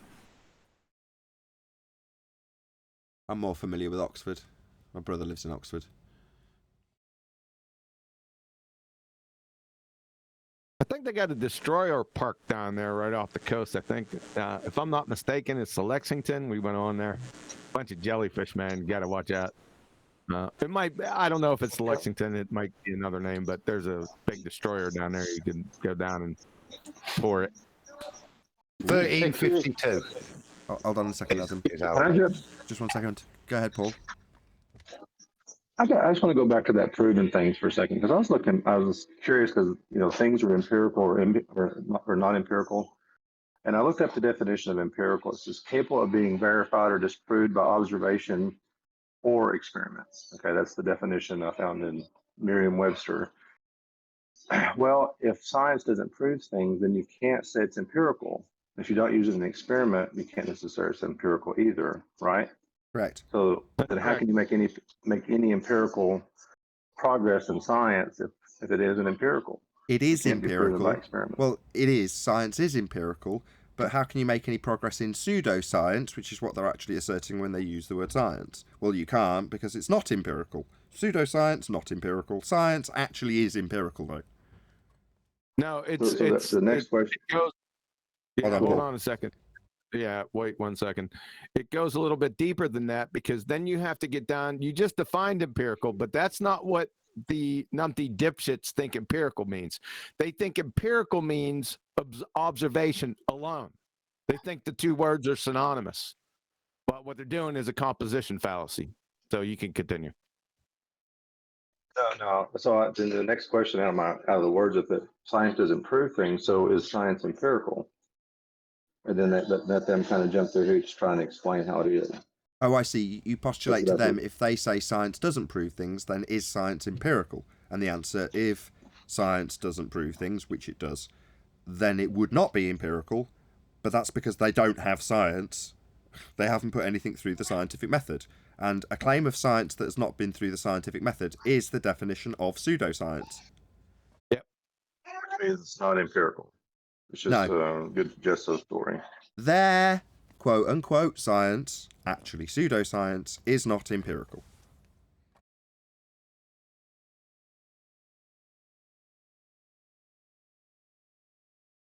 Couldn't find that definition somewhere.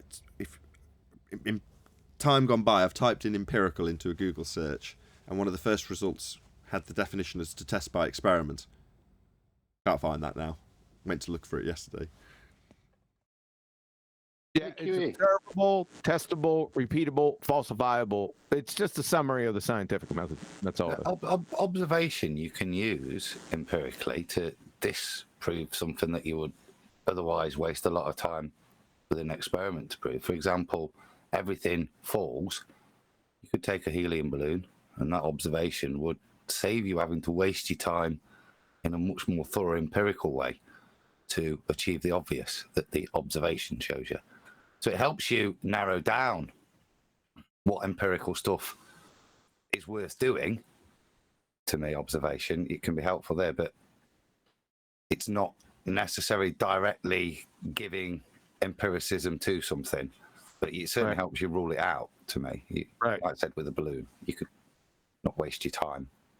Yeah, you're going to have to define empiric. That's what it's going to boil down to. Yeah. Because, like I said, one more time, they think empirical is just observation. So they think those two words are synonymous. They're not. It's a composition fallacy. That's open inside another bracket, which is to say they think that it's empirical if it's observed, and then if you challenge them, they'll say, well, it's repeatably observed. And science, again, a composition fallacy, requires repeatability. Therefore, if I watch a phenomena occur and then go to a different location and see the same, in quotes, phenomena occur, that's a repeated experiment or something like that. I don't know what they'd use as the word that they'd say, but the repeatability aspect is the repeatability of the actualization of a hypothesis, a scientific prediction. So the repeatability of the experiment is how it's inside the scientific method, not just one little composition fallacy. I'll have the repeatability bit because I can repeat looking at this. Well, that in of itself is the description of the phenomena, isn't it? If you can repeatedly observe it, you've got a phenomena. If you've not got something you can repeatedly observe, it's not a phenomena, is it? If you just observe it once but never observe it again. Exactly. You know? Yeah, precisely. You know, step one, observe natural phenomena. So we have to do this when we take the fundies by their hand. Well, okay, we've got to actually do that bit now. Here's where your non-science repeatability of the observation comes in. Let's see it happening. Because a phenomenon is something occurring, and we want to see the thing occurring first. In other words, when you got your gravity, yeah, what are we watching again? What are we looking at? What are we seeing happening again? Yeah, that's where you come down to your empirically ruling it out by way of just letting go of some gas or releasing some gas. And then, bye-bye. No, it's not going down. It's expanding in all directions. The repeatable observation's real easy. All you got to do is look at something and close your eyes, and then all of a sudden, look again. Then it's repeatable. You missed a bit. You have to say science. I have to say what? Science. You have to say, I've looked at this, and then I went away for a little bit, or in your example, I closed my eyes really tight, and then I opened them again, and it happened again. Repeatable, observable, science. What a bunch of numpty dipshits, man.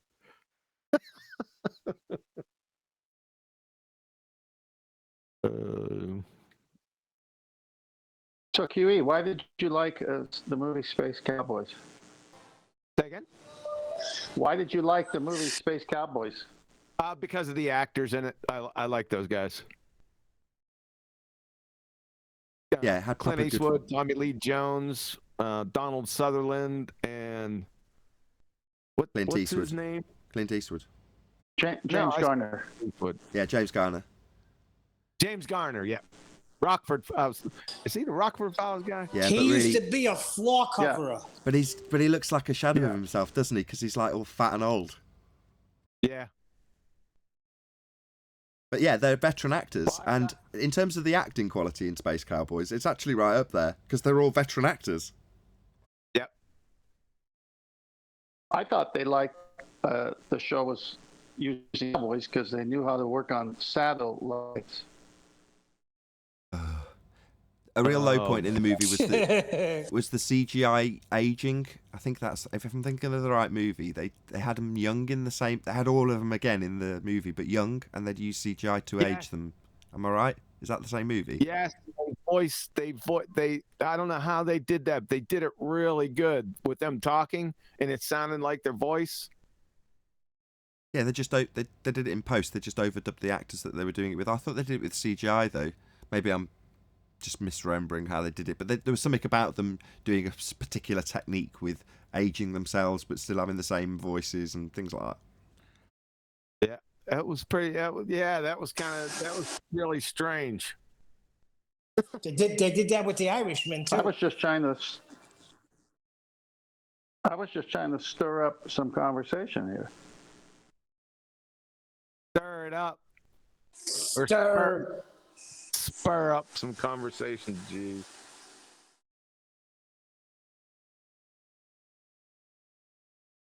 Rama Jamma Ding Dong in Discord. Come on, Discord. We need an anti-flat earther from Discord. Come on. I don't know about needing an anti-flat earther.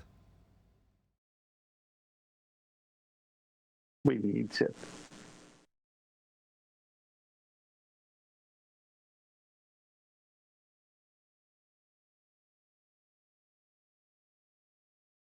Yeah, it wasn't a big enough worm 10th. Sorry. Well, I like the anti-flat earthers because it's comical. At least with a baller, there's some reason.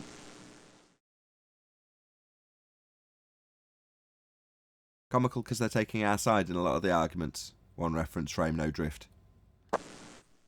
Yeah. Immediate contradiction the minute they start talking. Another QE tip, isn't it? Just let them open their mouths. Did you watch that video, Nathan? I sent you. Which one? The effect of Coriolis. The bloke on the boat. Bloke on the boat? I see you was working. I knew you weren't listening to me last night. So I sent you a video. You know, we had the analogy where we're on a travelator in an airport and that sign's coming towards us. I sent you a little video of a bloke on a party boat, just with all his mates. Oh, the guy jumping over. Yes, I have seen the clip. Yes, I know what you're talking about. Jumps up, grabs the boat, so he's grabs the bridge, so he's out of the moving reference frame of the boat. Static, completely static on the boat, but suddenly, for everyone on the boat, it looks like there's a bloke flying towards him at 10 mile an hour, wiping everybody out on the boat. Also, did you see Flatsoid's video?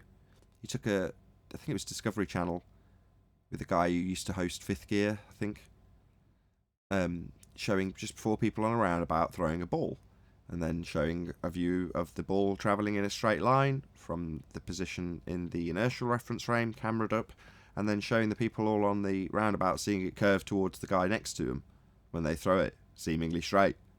And he's detailing how it's an optical illusion, how it's U-turning underneath, how the ball's actually travelling straight. He's putting it in really clear language. Not only is it in really clear language, it's got Flatsoid cutting it and repeating it over and over again to make it absolutely certain that no one misunderstands what's being explained. It was great. Really good video, Flatsoid, if you're listening.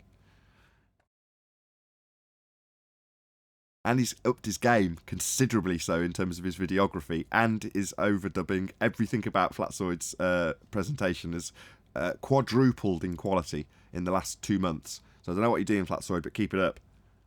Adam, did you want me to present something? I've just got his video on what you were saying. I'm just showing it to the room there. Sure, we won't get a strike with his stuff. Yeah, don't play the bit with the Discovery Channel just in case. I'll keep it paused and just flick through it. But it looks quality, doesn't it?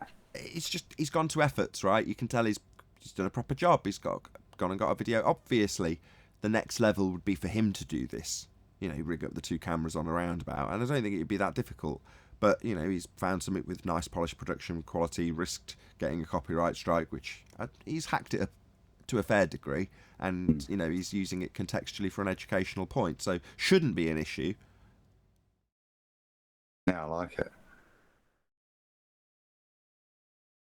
Oh, that's a lot of work. You think it's easy. It was like with what I was doing. It's the hours of sitting through the videos to get those little bits. Like I said, sitting through that old Mick West one, lots of people had taken clips of you savaging him. So there's loads of bits out there of, you know, come on, Mick, come on, man, you know, that sort of stuff. But actually that little summary bit, very lucky to start. I've kind of almost given up, you know what I mean? Think, I'm not going to get the perfect description. And it's that, it takes a long time to do. So respect Flatsoid, he's put it together. Right, it takes nice. huge... I do like the guys in the lab. Exactly. Gathering up a bit of video it takes a long time. And my hat is off to everybody because I know how hard it is and how time consuming it is to produce material. But there we go. So that's Flatzoid's video. Subscribe to Flatzoid if you're listening in and you don't know who he is and you haven't subscribed. You won't be disappointed at the moment, especially because the quality of his stuff's much higher than it was a couple of weeks ago. Literally, he's growing in quality and in subscribers, which is great.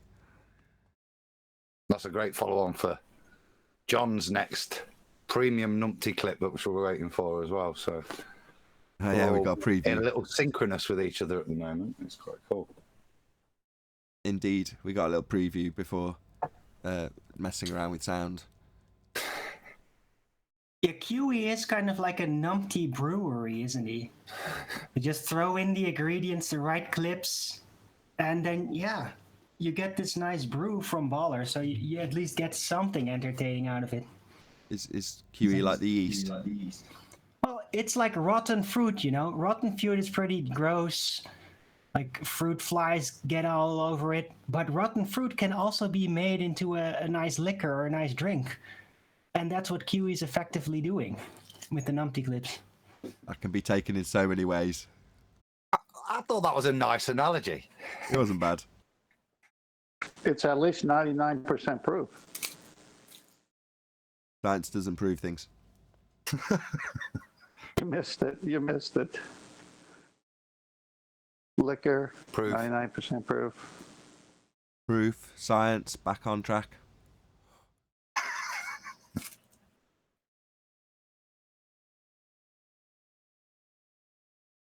Are you there, Yeah, John? they're never going to get it. It was good. They would have never gotten it in the first place. Because the entire point, as soon as you catch on to what the ball religion is, you start to learn, okay, it's now time to step away or double down, and that means you understand you're not supposed to get it. And that's the point of it all. You're going to quiz QE on something, Adam? Make it quick. Not. I got Chow coming. Well, it wasn't. It was something for you to watch for having your Chow, actually. It was because I mentioned it the other day, but you're the only one I think that would be interested in reviewing. Get closer to your mic. So, sorry, I was about to enunciate more. So, I sent you a video in Skype, which is, what's the numpty's name? Professor Dave, attacking creationists on abiogenesis. So I've sent it you. I already dealt with him on that. Oh, this is one he went on a live stream this week. Did he? Super fresh. I've not watched it yet, but I figured that it'd be of interest to you. Okay. Yep. Thanks. I'll watch it. Shout out to all the moles out there. Love it. Yeah, you're being watched, fundies. I mean, just to put that in, if you're not sure what abiogenesis is, this is a guy that's claiming basically you get life out of nothing. So he's now, it's the old primeval soup one, Nathan, isn't it? With his strike of lightning is what he's about. Did you hear Tommy's analogy on this? The old life from nothing bit, huh? Hold on. Did you hear Tommy's analogy on this? It was absolutely brilliant. What? He said it's like throwing all the cake ingredients in a bowl and just hoping that with enough time a cake will come. Yeah, no baking. You can't add any heat. You can't add any energy to it. Yeah, it's just got to magically happen. Can you add in yeast? Because that tends to react Yeast. even without heat. The yeast's life, so you can't add life into it, can you? Ah, that's a tough one. You'd have Fred to make the Hoyle, yeast first. right? Say again? You know, Fred Hoyle. Yeah, he said it was tantamount to a tornado going through a junkyard, and after it went through, there's a brand new 747. yeah, that's a good analogy. Also, I like that. Yeah. Hurricane through a junkyard, and with enough time and enough hurricanes, you'll get a 747 at the end of it. Tornado, not hurricane, tornado. I think such a trick would require a very big genie, wishing lamp genie to do that. It's actually much worse than that. I think you're right. It's ridiculous to claim it with a hurricane. Or a tornado. Yeah, because we all know hurricanes totally go straight. It's never going to spin it round, is it? It's just going to look like it's spinning it round. The eye of the tornado is a tangent point on a straight line. Who is it? Is it I heard it, Hurricane Kosho. Somebody said it.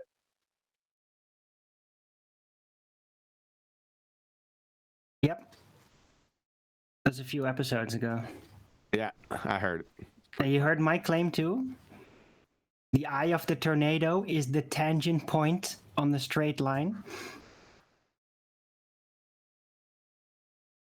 I'm not being facetious, but the Antikytherian mechanism, could you not argue that that just kind of manifested out of time alone and it just put itself together? I mean, with enough time.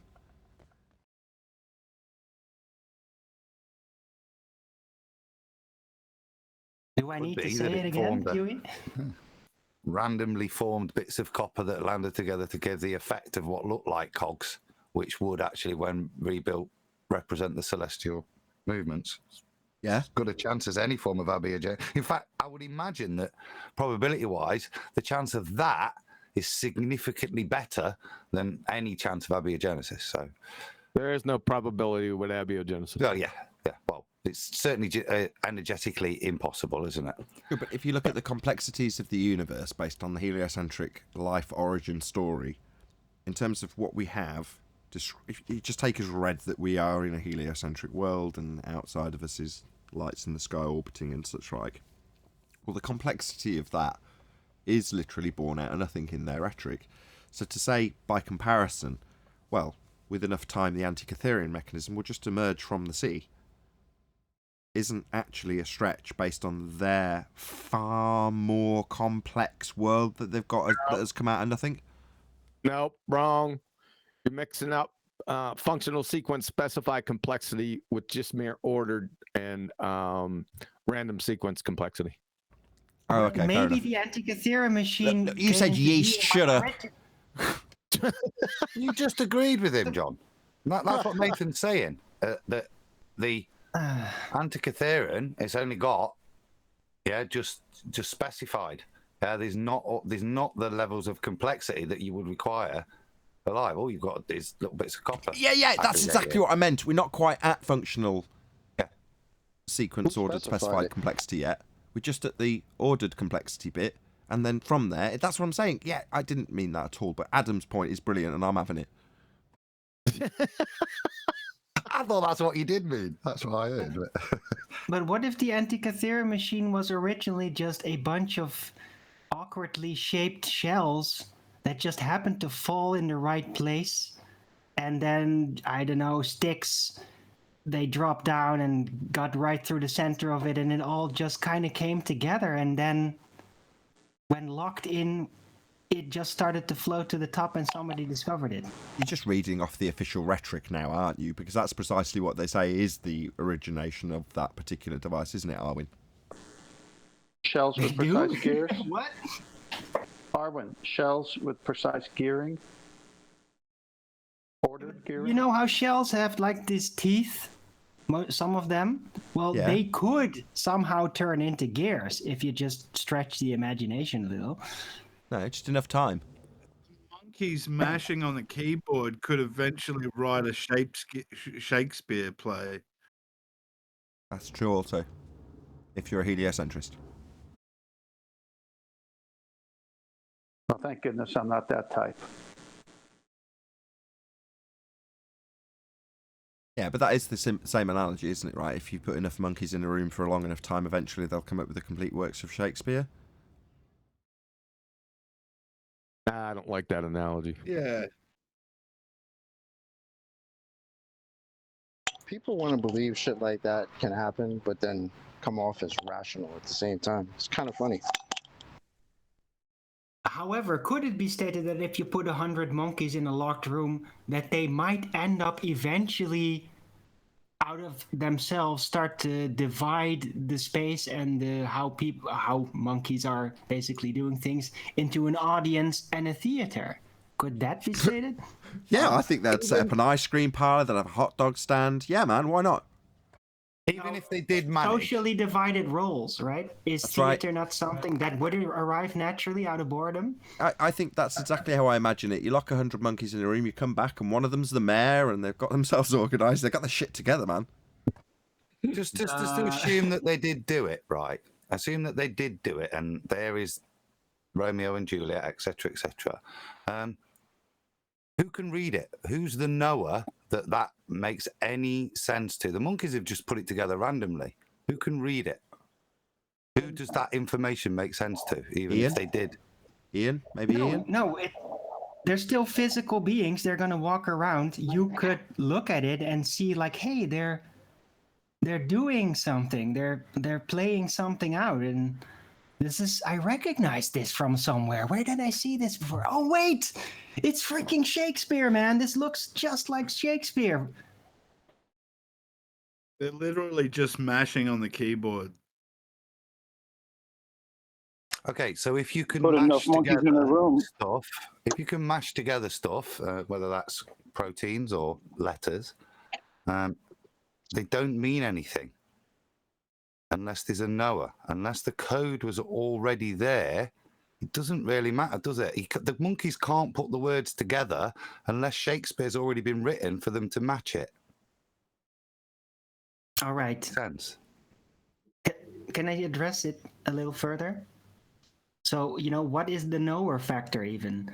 Does it have to be written human language, or do you think that monkeys don't have a conception of social stories at all and acting? Because I've seen plenty of monkeys and they act all the time against one another.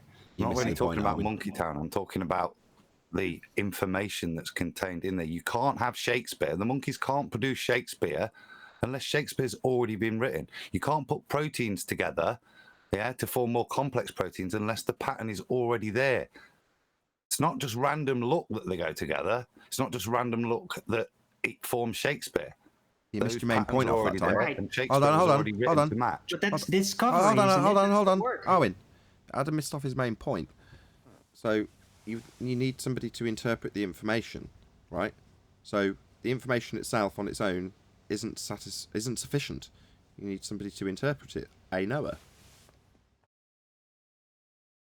Right, so it wouldn't be recognized as Shakespeare. It wouldn't be recognized as Shakespeare until a human actually got in the room or took a look in order to compare it.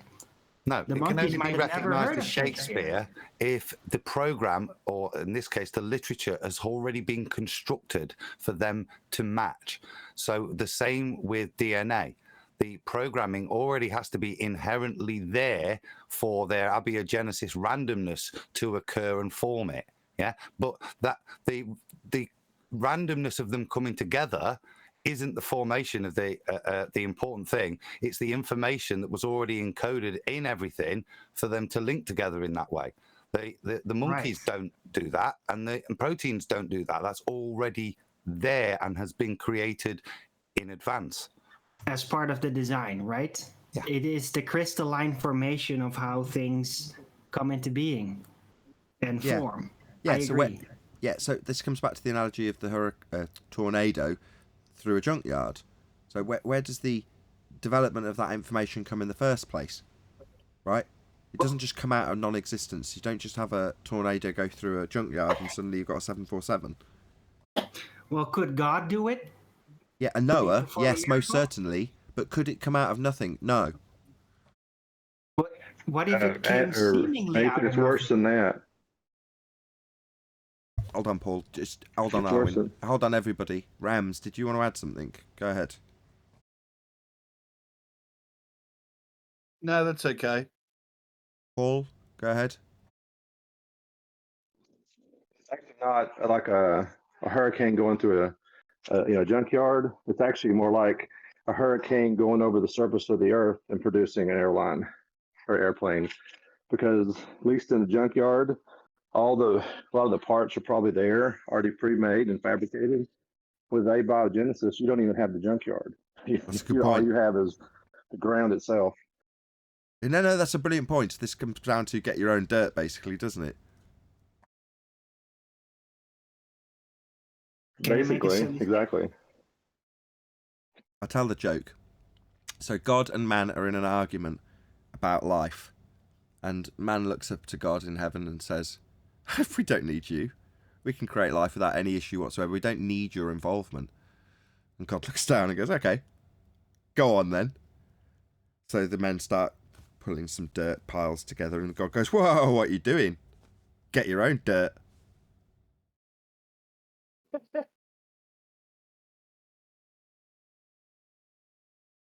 Right.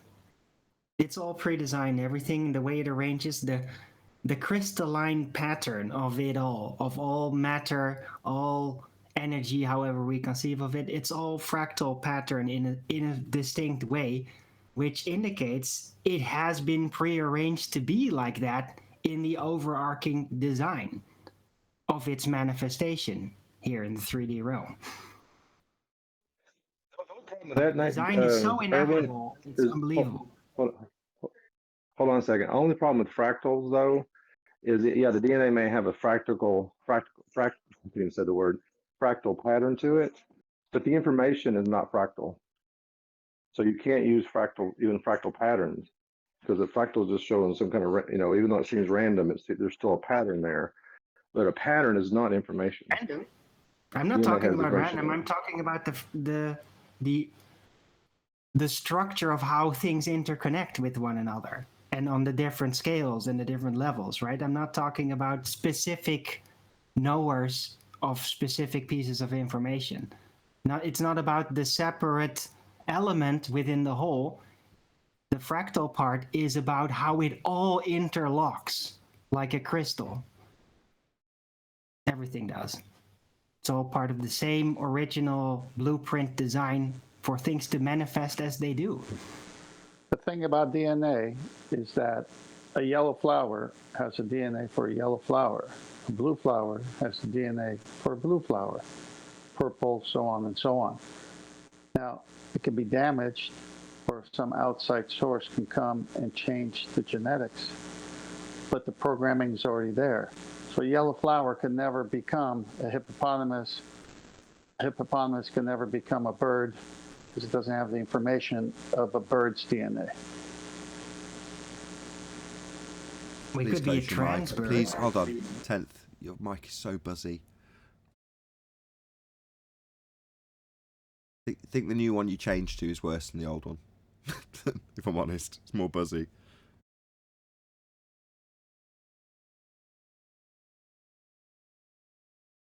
Sorry, Arwin. I just wanted to say, just because the hippopotamus cannot turn into a bluebird doesn't mean that he could not be considered a bluebird. Okay, what are these? This is the taxonomic classification system arbitrarily assigned to group things together and then later worked out of context into one will change into another. One group will become the other group. Meaningless nonsense, working outside of a convention, a useful convention for describing groups of animals. Right, or cataloging the differences primarily to be naming able to things. distinguish. Right, naming things. Are you saying it identifies as a bluebird? It could. You can.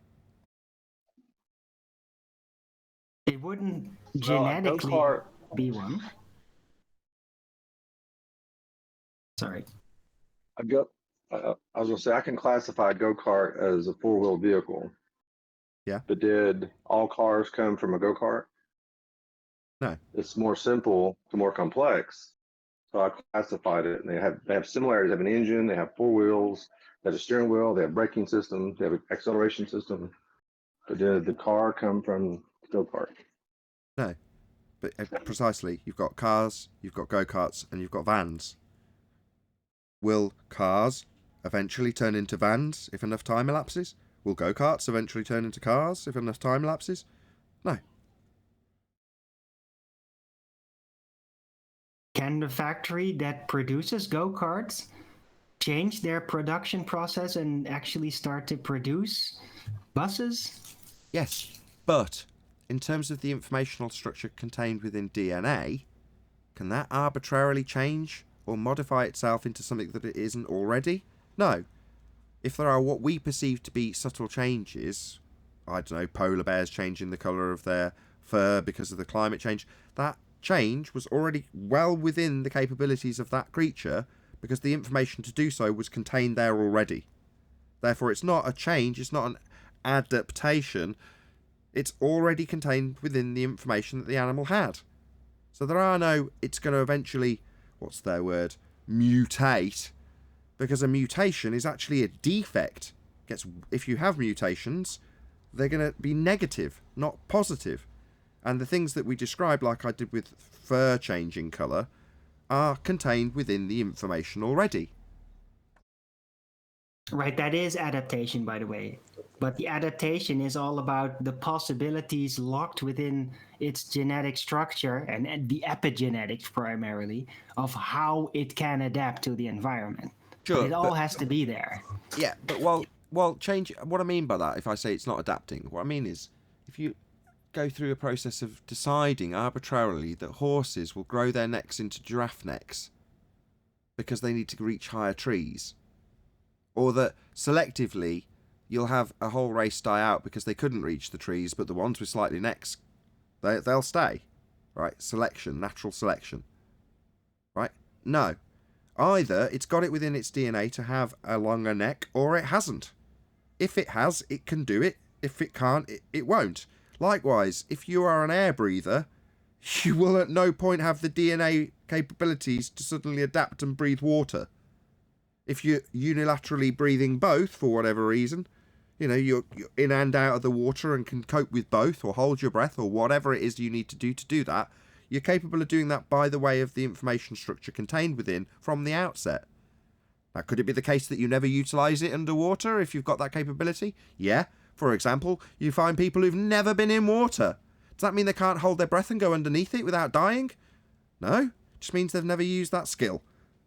They've never had to adapt in that way, if you want to call it that. But that is not evolution, because somebody who's never got in water jumps in the pool. Nathan, how's this mic? Better, much better. Okay, it's the first one that was bad, so another couple of weeks I'll get my Yeti back. However, a mutation, like you said, is really just a loss of information, not any gaining of information. Or breaking it. It's become broken. Yes. Right, so at best it could be fixed, but it's likely that every time there's a break in the genetics, there's a mutation, that there is a loss in the information. Tentman is correct. Could be restored, but most of the time, the more mutations, the more loss of original genetic information. Exactly. Some mammal's not going to sprout wings where it never had wings if you mutate. That's not going to happen. But they lead you to believe that's going to happen with the bloody X-Men or whatever. Well, here's the thing, too. Even if you mutate DNA, ultimately, though, you're only mutating proteins. You're not mutating body plans.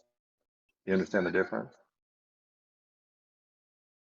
Because proteins can't necessarily give rise to new body plans. A body plan is like, a monkey, a giraffe, a horse. That's a body plan. The DNA is only production of proteins, how proteins produce. So I think there's been evidence showing that actually the body plans is not stored in the DNA. So do we even the body understand? plans come from? Maybe I'm asking the wrong person. I don't know the answer, and maybe some of them will. Do we actually understand the language of DNA as a language of instruction manual language? Do we understand that currently? Yes, the Genome Project has been fully mapped, and then they discovered that the original ideas about them were incomplete, and then they had to dig further into epigenetics, right? But yes, it has basically been mapped out in full, so for a while. Right, only proving that what the code is what the thing could be and only be, unless you introduce a new code, which is from outside. So when they took sheep and they cloned sheep, it just proved that you need an outside source to do it. I'd probably agree with John there. I think we know a lot with regards to protein expression, how cells work, how certain strands of the DNA can be manipulated and change things, how it all works together to build body parts, as John nicely puts it. No, I don't think that knowledge is there at all. I think that's part of the mystery of what's going off, part of why we have so much junk supposedly, and how it all interworks. Now, I don't think that is fully understood at all. Okay, that's kind of what I was asking. In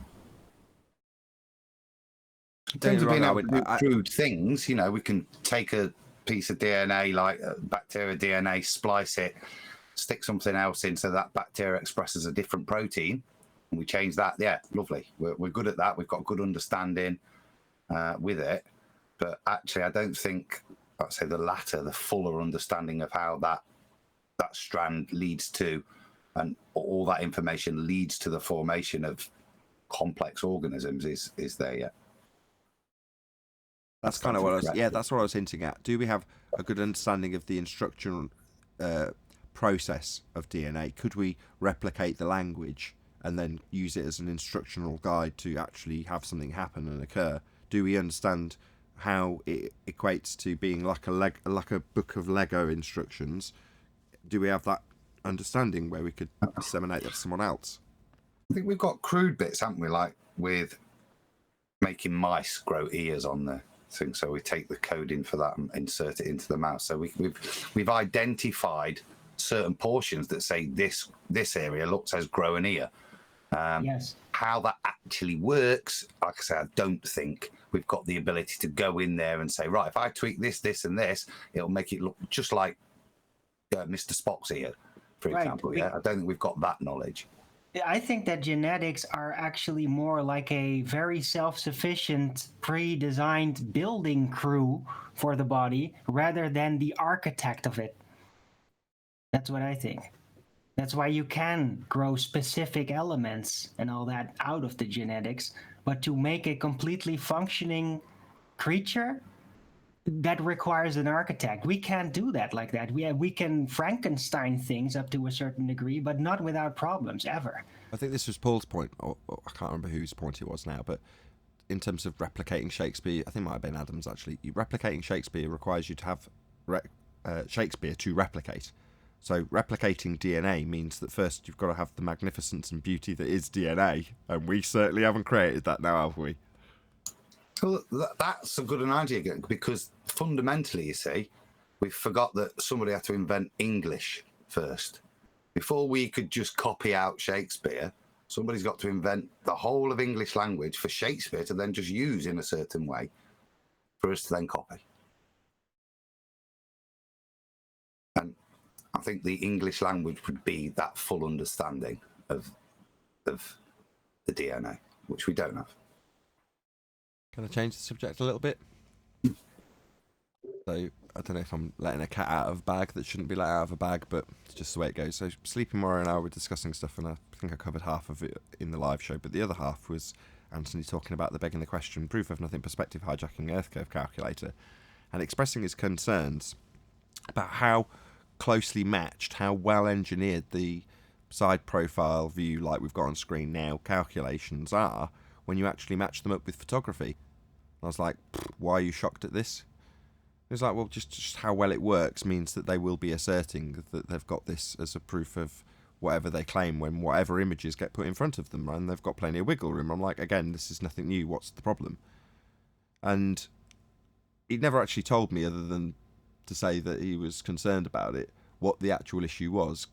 But we did get to the nitty-gritty of R, which is to say that every assertion made by a globus, if they say, well, look, this matches how much drop we should have, it's like, well, you need R for that.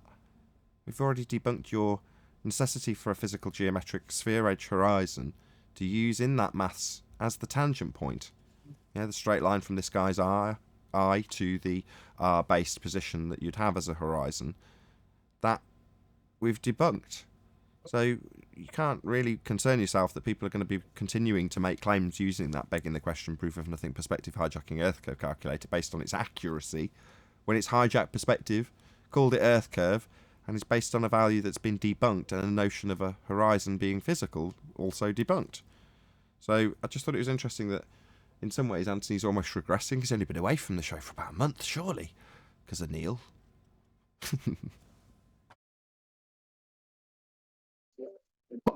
If they have their modeling close to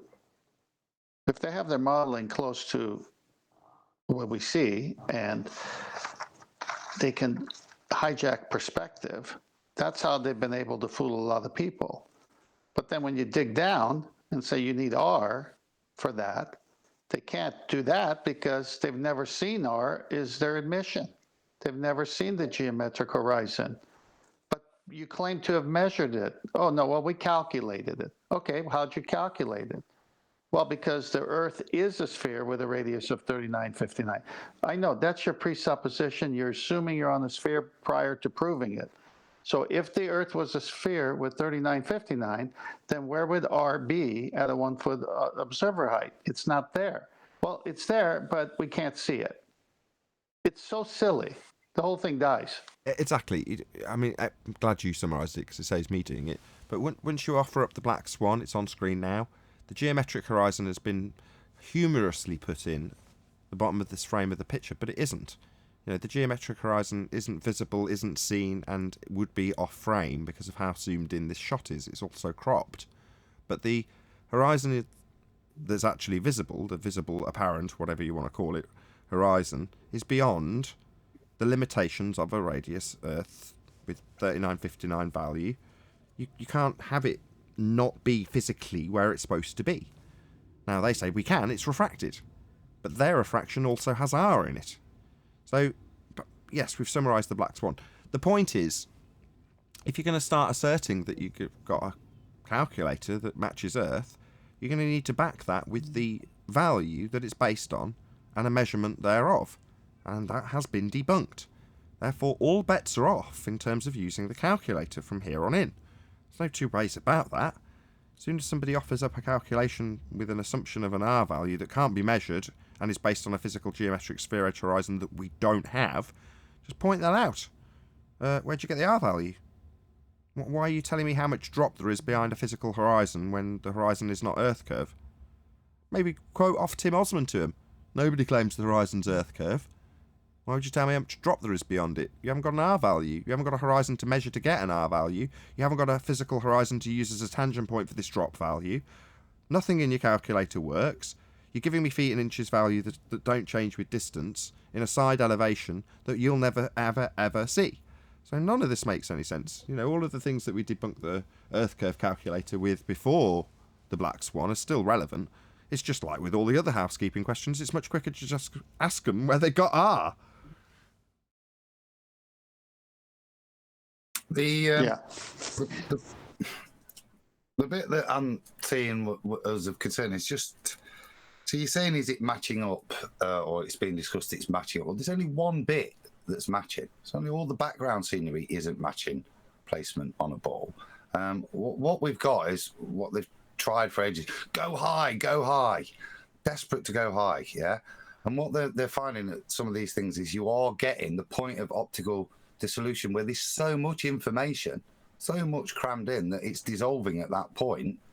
And that's what's matching up with the Isle of Man. Well, I'm not surprised. Those ability to measure like that and view like that was part of the formulation of the size and the construct. So didn't take a P1000. I don't think there's anything scary there. Because like I said, the only bit they're lining up is that dissolution point. The rest of the other peaks, as we've shown in all these pictures, does not marry up and destroys a ball.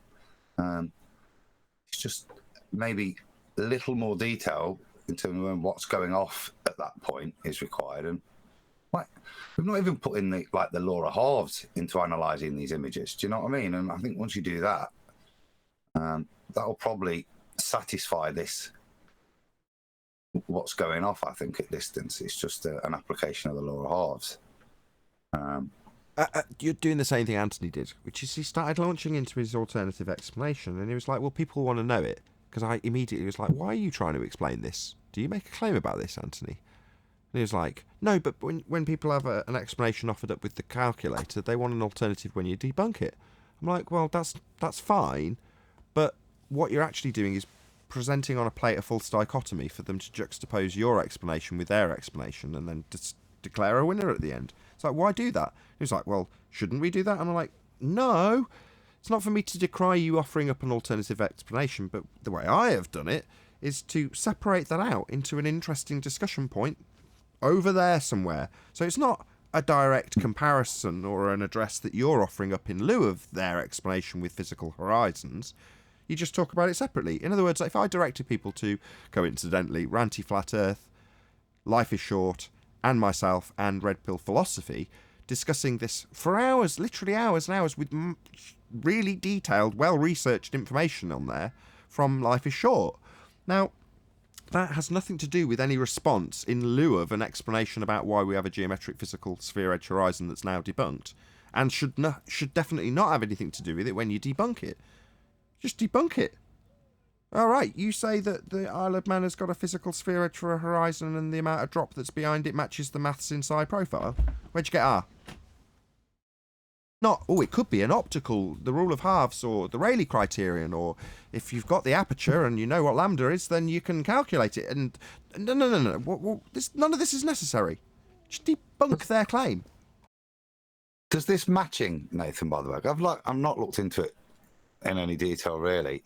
Does this matching include terrestrial refraction to get their things where they want it as well? It may or may not. It depends on what they need to do in respect to the geometric horizon we've debunked now, doesn't it?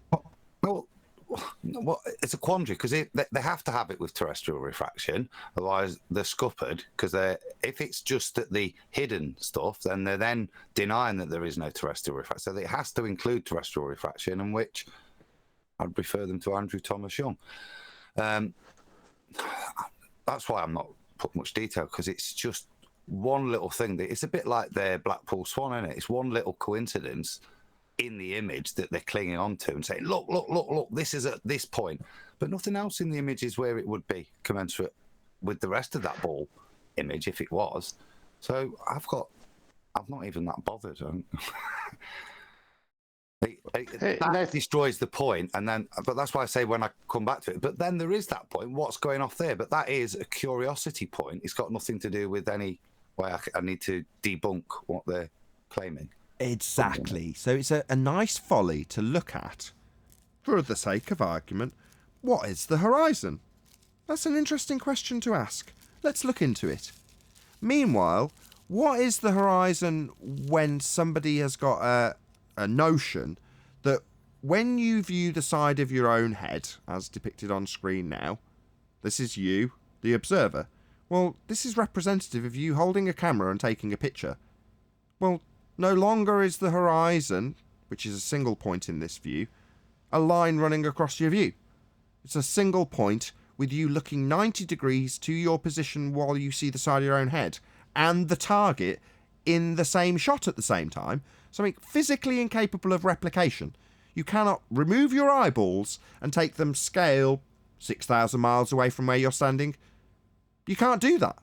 But that's how they represent it, to remove perspective. Hidden values, what for? Feet and inches? Well, this has got a 100-foot value, but it doesn't change if I'm right on top of it.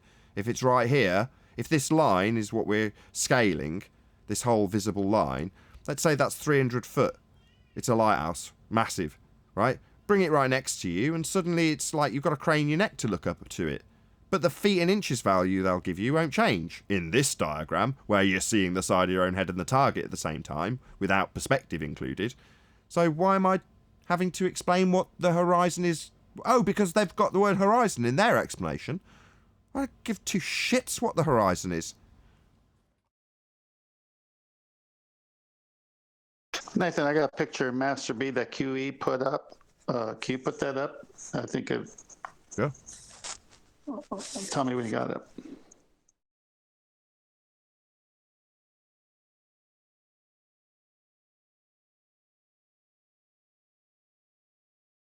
Okay, it's the refraction. Yeah. Ready when you are. Okay. These two photos are taken with the same camera and camera height 4 days apart. Not only are A and B both black swans, Baltards, pay close attention. Your physical sphere edge horizon that blocks buildings and boats has moved. Does your spinning monkey ball inflate and deflate? Kabooey. So you forgot about optics, Tim. Yes, that's my whole point. So if Al Baruni's story is the one they want to stick by, he could have came a few hours later or 4 days later, and made a different calculation. Obviously, it wasn't a measurement, and we would have a whole different radius for this Earth. So this is why R is so deadly to them.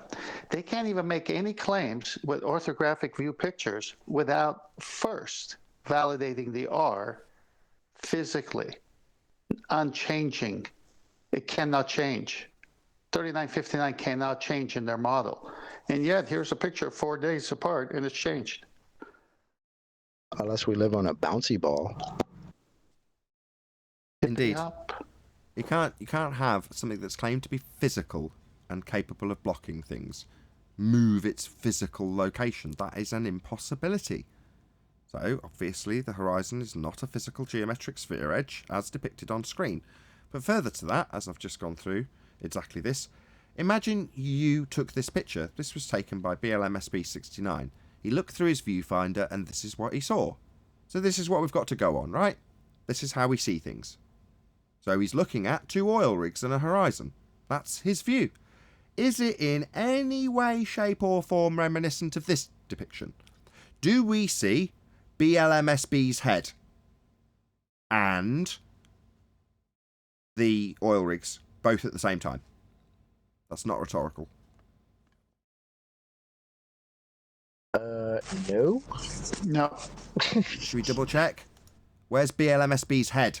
Surely we should be seeing the side of his own head, right? We should see him in this picture because we're going to run it through maths where we see his head. Obviously, right? No, we don't see the world in this way. It's only done this way to remove perspective. Which, funny enough, now they ask us if we remember and know about. Gotta laugh at the irony of that. It's not ironic. It's perfectly in line with the current explanations for how we find ourselves in discussion here. They're anti-flat earthers, right? So they want to take our argument and then brace against it. Or, in this case, take our rebuttal and position it against us. So what, like I said with one reference frame Earth not turning underneath no drift, they're taking our position. So now anti-flat earthers are talking about optics. No optics accounted for in this image. This isn't an optical representation, or we wouldn't see the side of our own head, we'd see what was through the camera. This is an optical representation. What we saw optically, this isn't. So them telling us about optics is because they've realised we win the argument. And suddenly, as an anti-flat earther, you need to either brace against the argument that's been defeated and reposition it as the flat earther's argument, or put the very same rebuttal to the flat earther like it's your winning argument. So they tell us, well, perspective. Oh, really? So like angular size, things getting smaller into the distance. Yeah, your lighthouse doesn't do that in this depiction. It stays the same feet and inches or meters value regardless of distance, so definitely not optics. Why are you telling us about optics? Is it because you've heard us say it for 4 straight years? It's not Earth curve. It's, Nobody I claims see the horizon. Tim Osman, indeed. I see the camera not being able to resolve the boat. Oh. Should we play that clip? Yeah, that's unorthodox, basically saying, where I see bottom-up obstruction of a toy boat prior to the claim of Earth curve edge obstruction, it's just an optical effect that's causing the bottom of this boat to disappear. Oh, really? Well, exactly like we say, and is completely ignored in your begging the question, proof of nothing, perspective hijacking Earth curve calculator. But because it's happening prior to your maths, saying the bottom of the boat's going to be obstructed by Earth curve and its physical geometric sphere edge, it's happening prior to that, so it's just optics. Oh, right. That's our argument for the same exact thing happening about a mile further out with a bigger boat.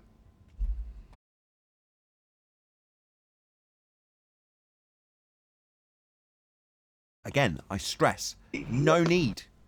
I have no requirement to explain why a bottom-up obstruction is occurring on a boat. I might be interested to find out why that claim to be phenomena is occurring. Might be an interesting folly I look into. But you say it's a geometric physical sphere edge horizon tangent point based on your maths that's getting in the way. And I can debunk that. So there's no need whatsoever for me to explain it. If you are interested in the subject of optics and perspective, go and watch our discussion with Ranty Flat Earth, Red Pill Philosophy, and Life is Short, where we discuss it at length. It's really interesting. Sod all to do with this horizon claim to be a physical sphere edge, blocking boats and buildings. We've debunked that with the Black Swan, as was eloquently detailed a few moments earlier by 10th Man. Black Swan. Did I hear an anti-flat earther pipe up from Discord just for like a brief second before Chocolate rumpused him? Was that my ears lying to me? Hello. Anybody from Discord that just piped up, did you want to admit to it? I said nobody. Claims the horizon as Earth curve, though. He was quoting Tim Osman. Oh. I thought I heard anti-flat earther in there somewhere. Yeah, Well, that's funny. It was a Tim Osman anti-flat Earth quote about nobody claims the horizon is Earth curve. That's what Tim Osman said to us after the Black Swan was put to him. So according to him, he'd been out of the arena for 6 or 8 months, and then, yeah, I've heard the Black Swan, I can debunk that easily. Oh, really, Tim? Let's put it to you then. So we did. And his response, 3 separate occasions, paraphrased in 3 different ways, was nobody claims the horizon is Earth curve. That's an anti-flat earther telling us, when we say the horizon's not Earth curve, to reposition that exact same statement into an attack on us. Why would you, flat earther, think that we claim, Globers, that the horizon is Earth curve?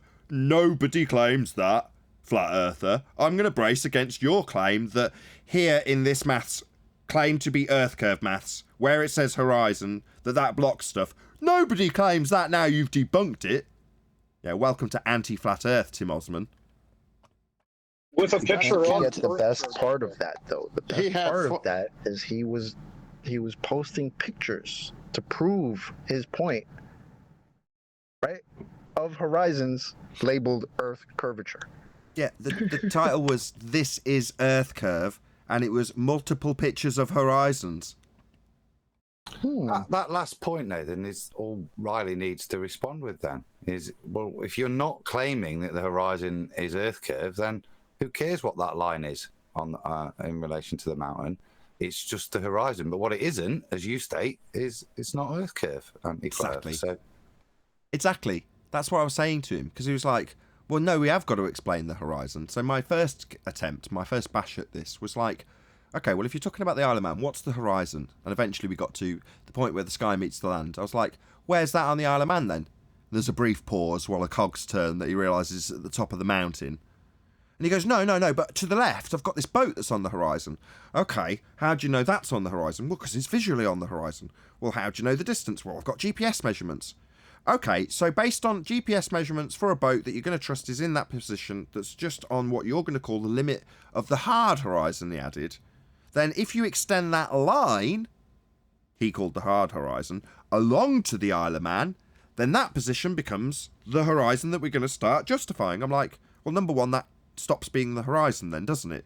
It's just a point that seems to be the same as this arbitrary point where a boat is, and also a point at the bottom of the Isle of Man, but that is not the horizon, according to the definition of what a horizon is. Meanwhile, more importantly, it's not a geometric sphere edge, which is the only positive assertion to this point, until Anthony starts to want to launch into why it could be there, this black line. It's like, why are you explaining why this black line's there? Well, because people need an alternative. Do they?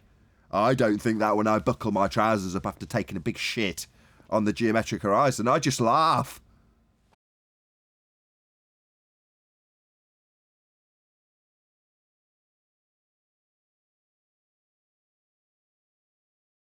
Did you say hard on or hard horizon? Hard horizon. Because obviously there's many horizons. Anthony's decided to go along with them and start inventing some of his own. The point you're making is important in debate. What claim are we making versus what claim they're making? We're taking apart their geometric horizon, the R value that doesn't exist. Then they say, you left me empty and void, please fill the gap, so what is it? Well, why do I have to answer that? We just know it isn't what you say. Exactly, 10th. Go and find out. What's that you don't know? Me neither. Should we go and find out together? What's that you're going to demand I just tell you? But it's not that you really want to know, you just want to pull apart my explanation. So hopefully, when you feel you've defeated my ad hoc explanation for what the horizon is, it means that it's back to being a geometric horizon again after I've debunked it. I'd rather not have that little roundabout do-si-do even in effect at any stage. Just point out how the horizon, like in this image here, if you're going to call it the hard horizon, the line that is actually beyond the boat, yeah? The line that's in front of it, well, according to Kosho, that's just an optical effect. Yeah, but who cares? It's not a geometric physical sphere edge based on an R value we've debunked, and that's the only positive claim, so just take that apart.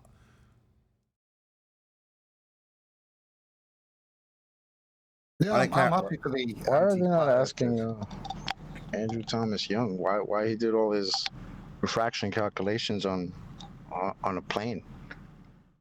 Why would he do that? And then have to take geometric considerations later? Because the train was late. Well, don't forget the most important refraction presentation. Yeah, don't forget the most important thing he said after that. He said all the refraction calculations were done over a flat plane. And then the very next thing out of his mouth, but we know the Earth isn't flat. And then he said, so we're going to do geometric considerations because we know it's a sphere, but it's missing an R value. Yeah, you could do the same. I always want to sing consideration because, like, you could do the same with triangulation. First in the. You could say, we know we have to and must triangulate on a flat plane to get 90 degrees to the GP of the star for all three stars on a very flat surface. But we like to take geometric considerations that wouldn't make the maths possible because we know it's not flat. I don't know. I think there's a block there somewhere, Nathan, because I play that for my son. He hears that and he's like, yeah, so? So what? Which bit? We do know it's a sphere. Yeah. That's zealotry. I think there's a mental block. I don't think they're hearing what they're saying. That's it. We can, we do, and we must take these refraction calculations on a flat level plane.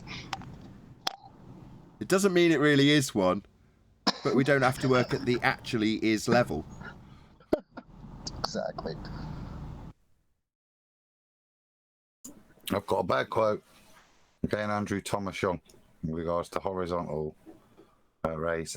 They do not cross any horizontal boundaries between denser and less dense air in a striated atmosphere. That's their guru telling us that 7/6R doesn't even work in optics. Yep, Exhibit 5A. I knew you were going to come up with it. Called the horizontal ray paradox, isn't it? That's their excuse to get out of it, to call it. It's a bit like what they tend to do, isn't it? So they title it the horizontal ray paradox.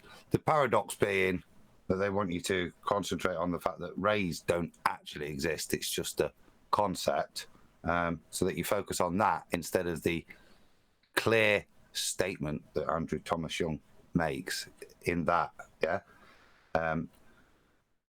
Any horizontal boundaries between denser and less dense air in a stratified atmosphere, yeah, it's not occurring. That does not happen, and that is the whole premise for 7/6R refraction. And he categorically states it doesn't happen, with the confusion of titling it the horizontal ray paradox. So you're distracted by that.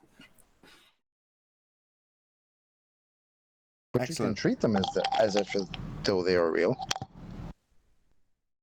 Yeah, but he's saying even in his disclaimer, when they say, right, that the atmosphere is getting thicker and thicker and thicker because you're looking over the edge of a sphere dropping away from you, therefore there's a change in the atmosphere, right? That's what they claim. And they say because of that, light starts refracting through it. It's been described to me by Rumpus as being lots of layers of glass. Think of it as an analogy of lots and lots and lots and lots and lots of layers of glass, all stacked up as they move around this curve. And every time it transitions each piece of glass, it takes a slight deviation, and that's what gives you your overall 7/6R terrestrial refraction in the maths that we've debunked, right? That's the explanation. And then you go to Andrew Thomas Young and he describes, under the guise of horizontal ray paradox, how that doesn't happen. It is that simple.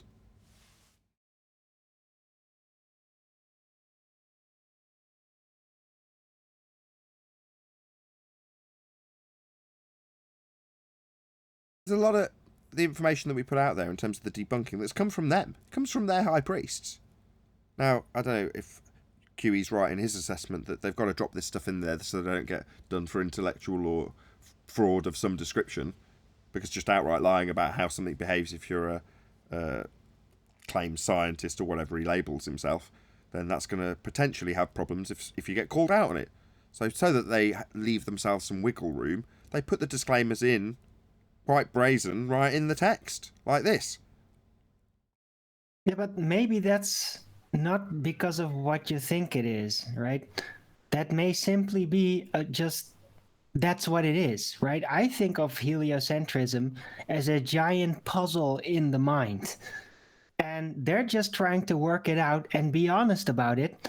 Now, they realize that they're dealing with believers, so if they shove it in your face too much, that will distort the effect, right? But it's very wise for them to say they understand the complications and where it breaks, just to prevent people from coming after them for it, right?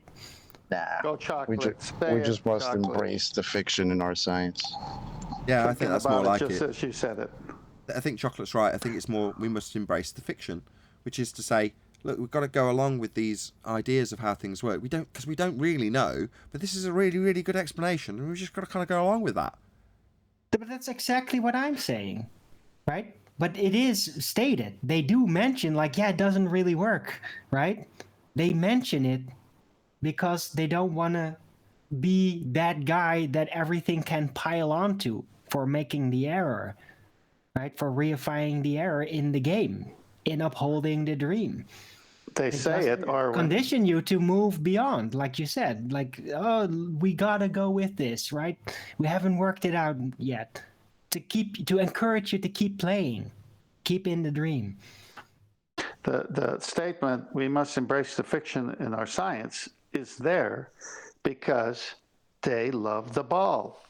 They love it so much, they're willing to take all of critical thinking and shove it out the window and embrace fiction and say, okay, this doesn't match my model, but I got to have my model.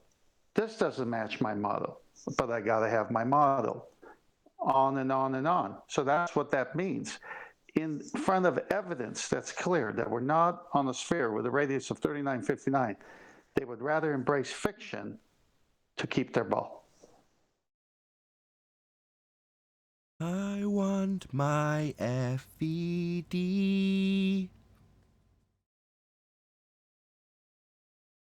No? Dire Straits? How long you been waiting to do that? What? Since Banter mentioned it. Since Banter mentioned it in the chat. Anniversary.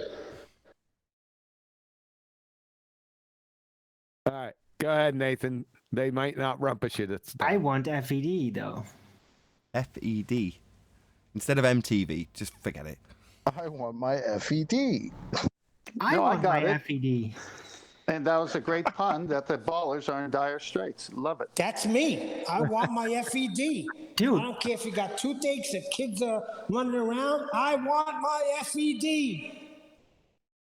I watch this freaking show every day, every premiere. I'm there in chat. It's on record because I love watching it. I love also not having to actually be active on the panel and just listen back, right? Because it's different. It's different to actually be a part of it than to take a step back and be able to analyze it from a distance. You get more room to look at what's going on.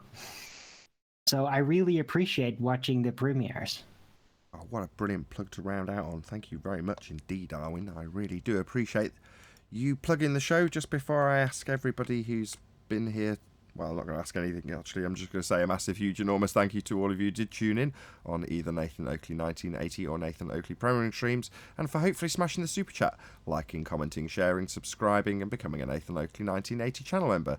Also below this video you can get £50 for swapping your UK electricity supplier to Octopus Energy. A massive thank you to today's Discord and G+ panels for making today's after show possible.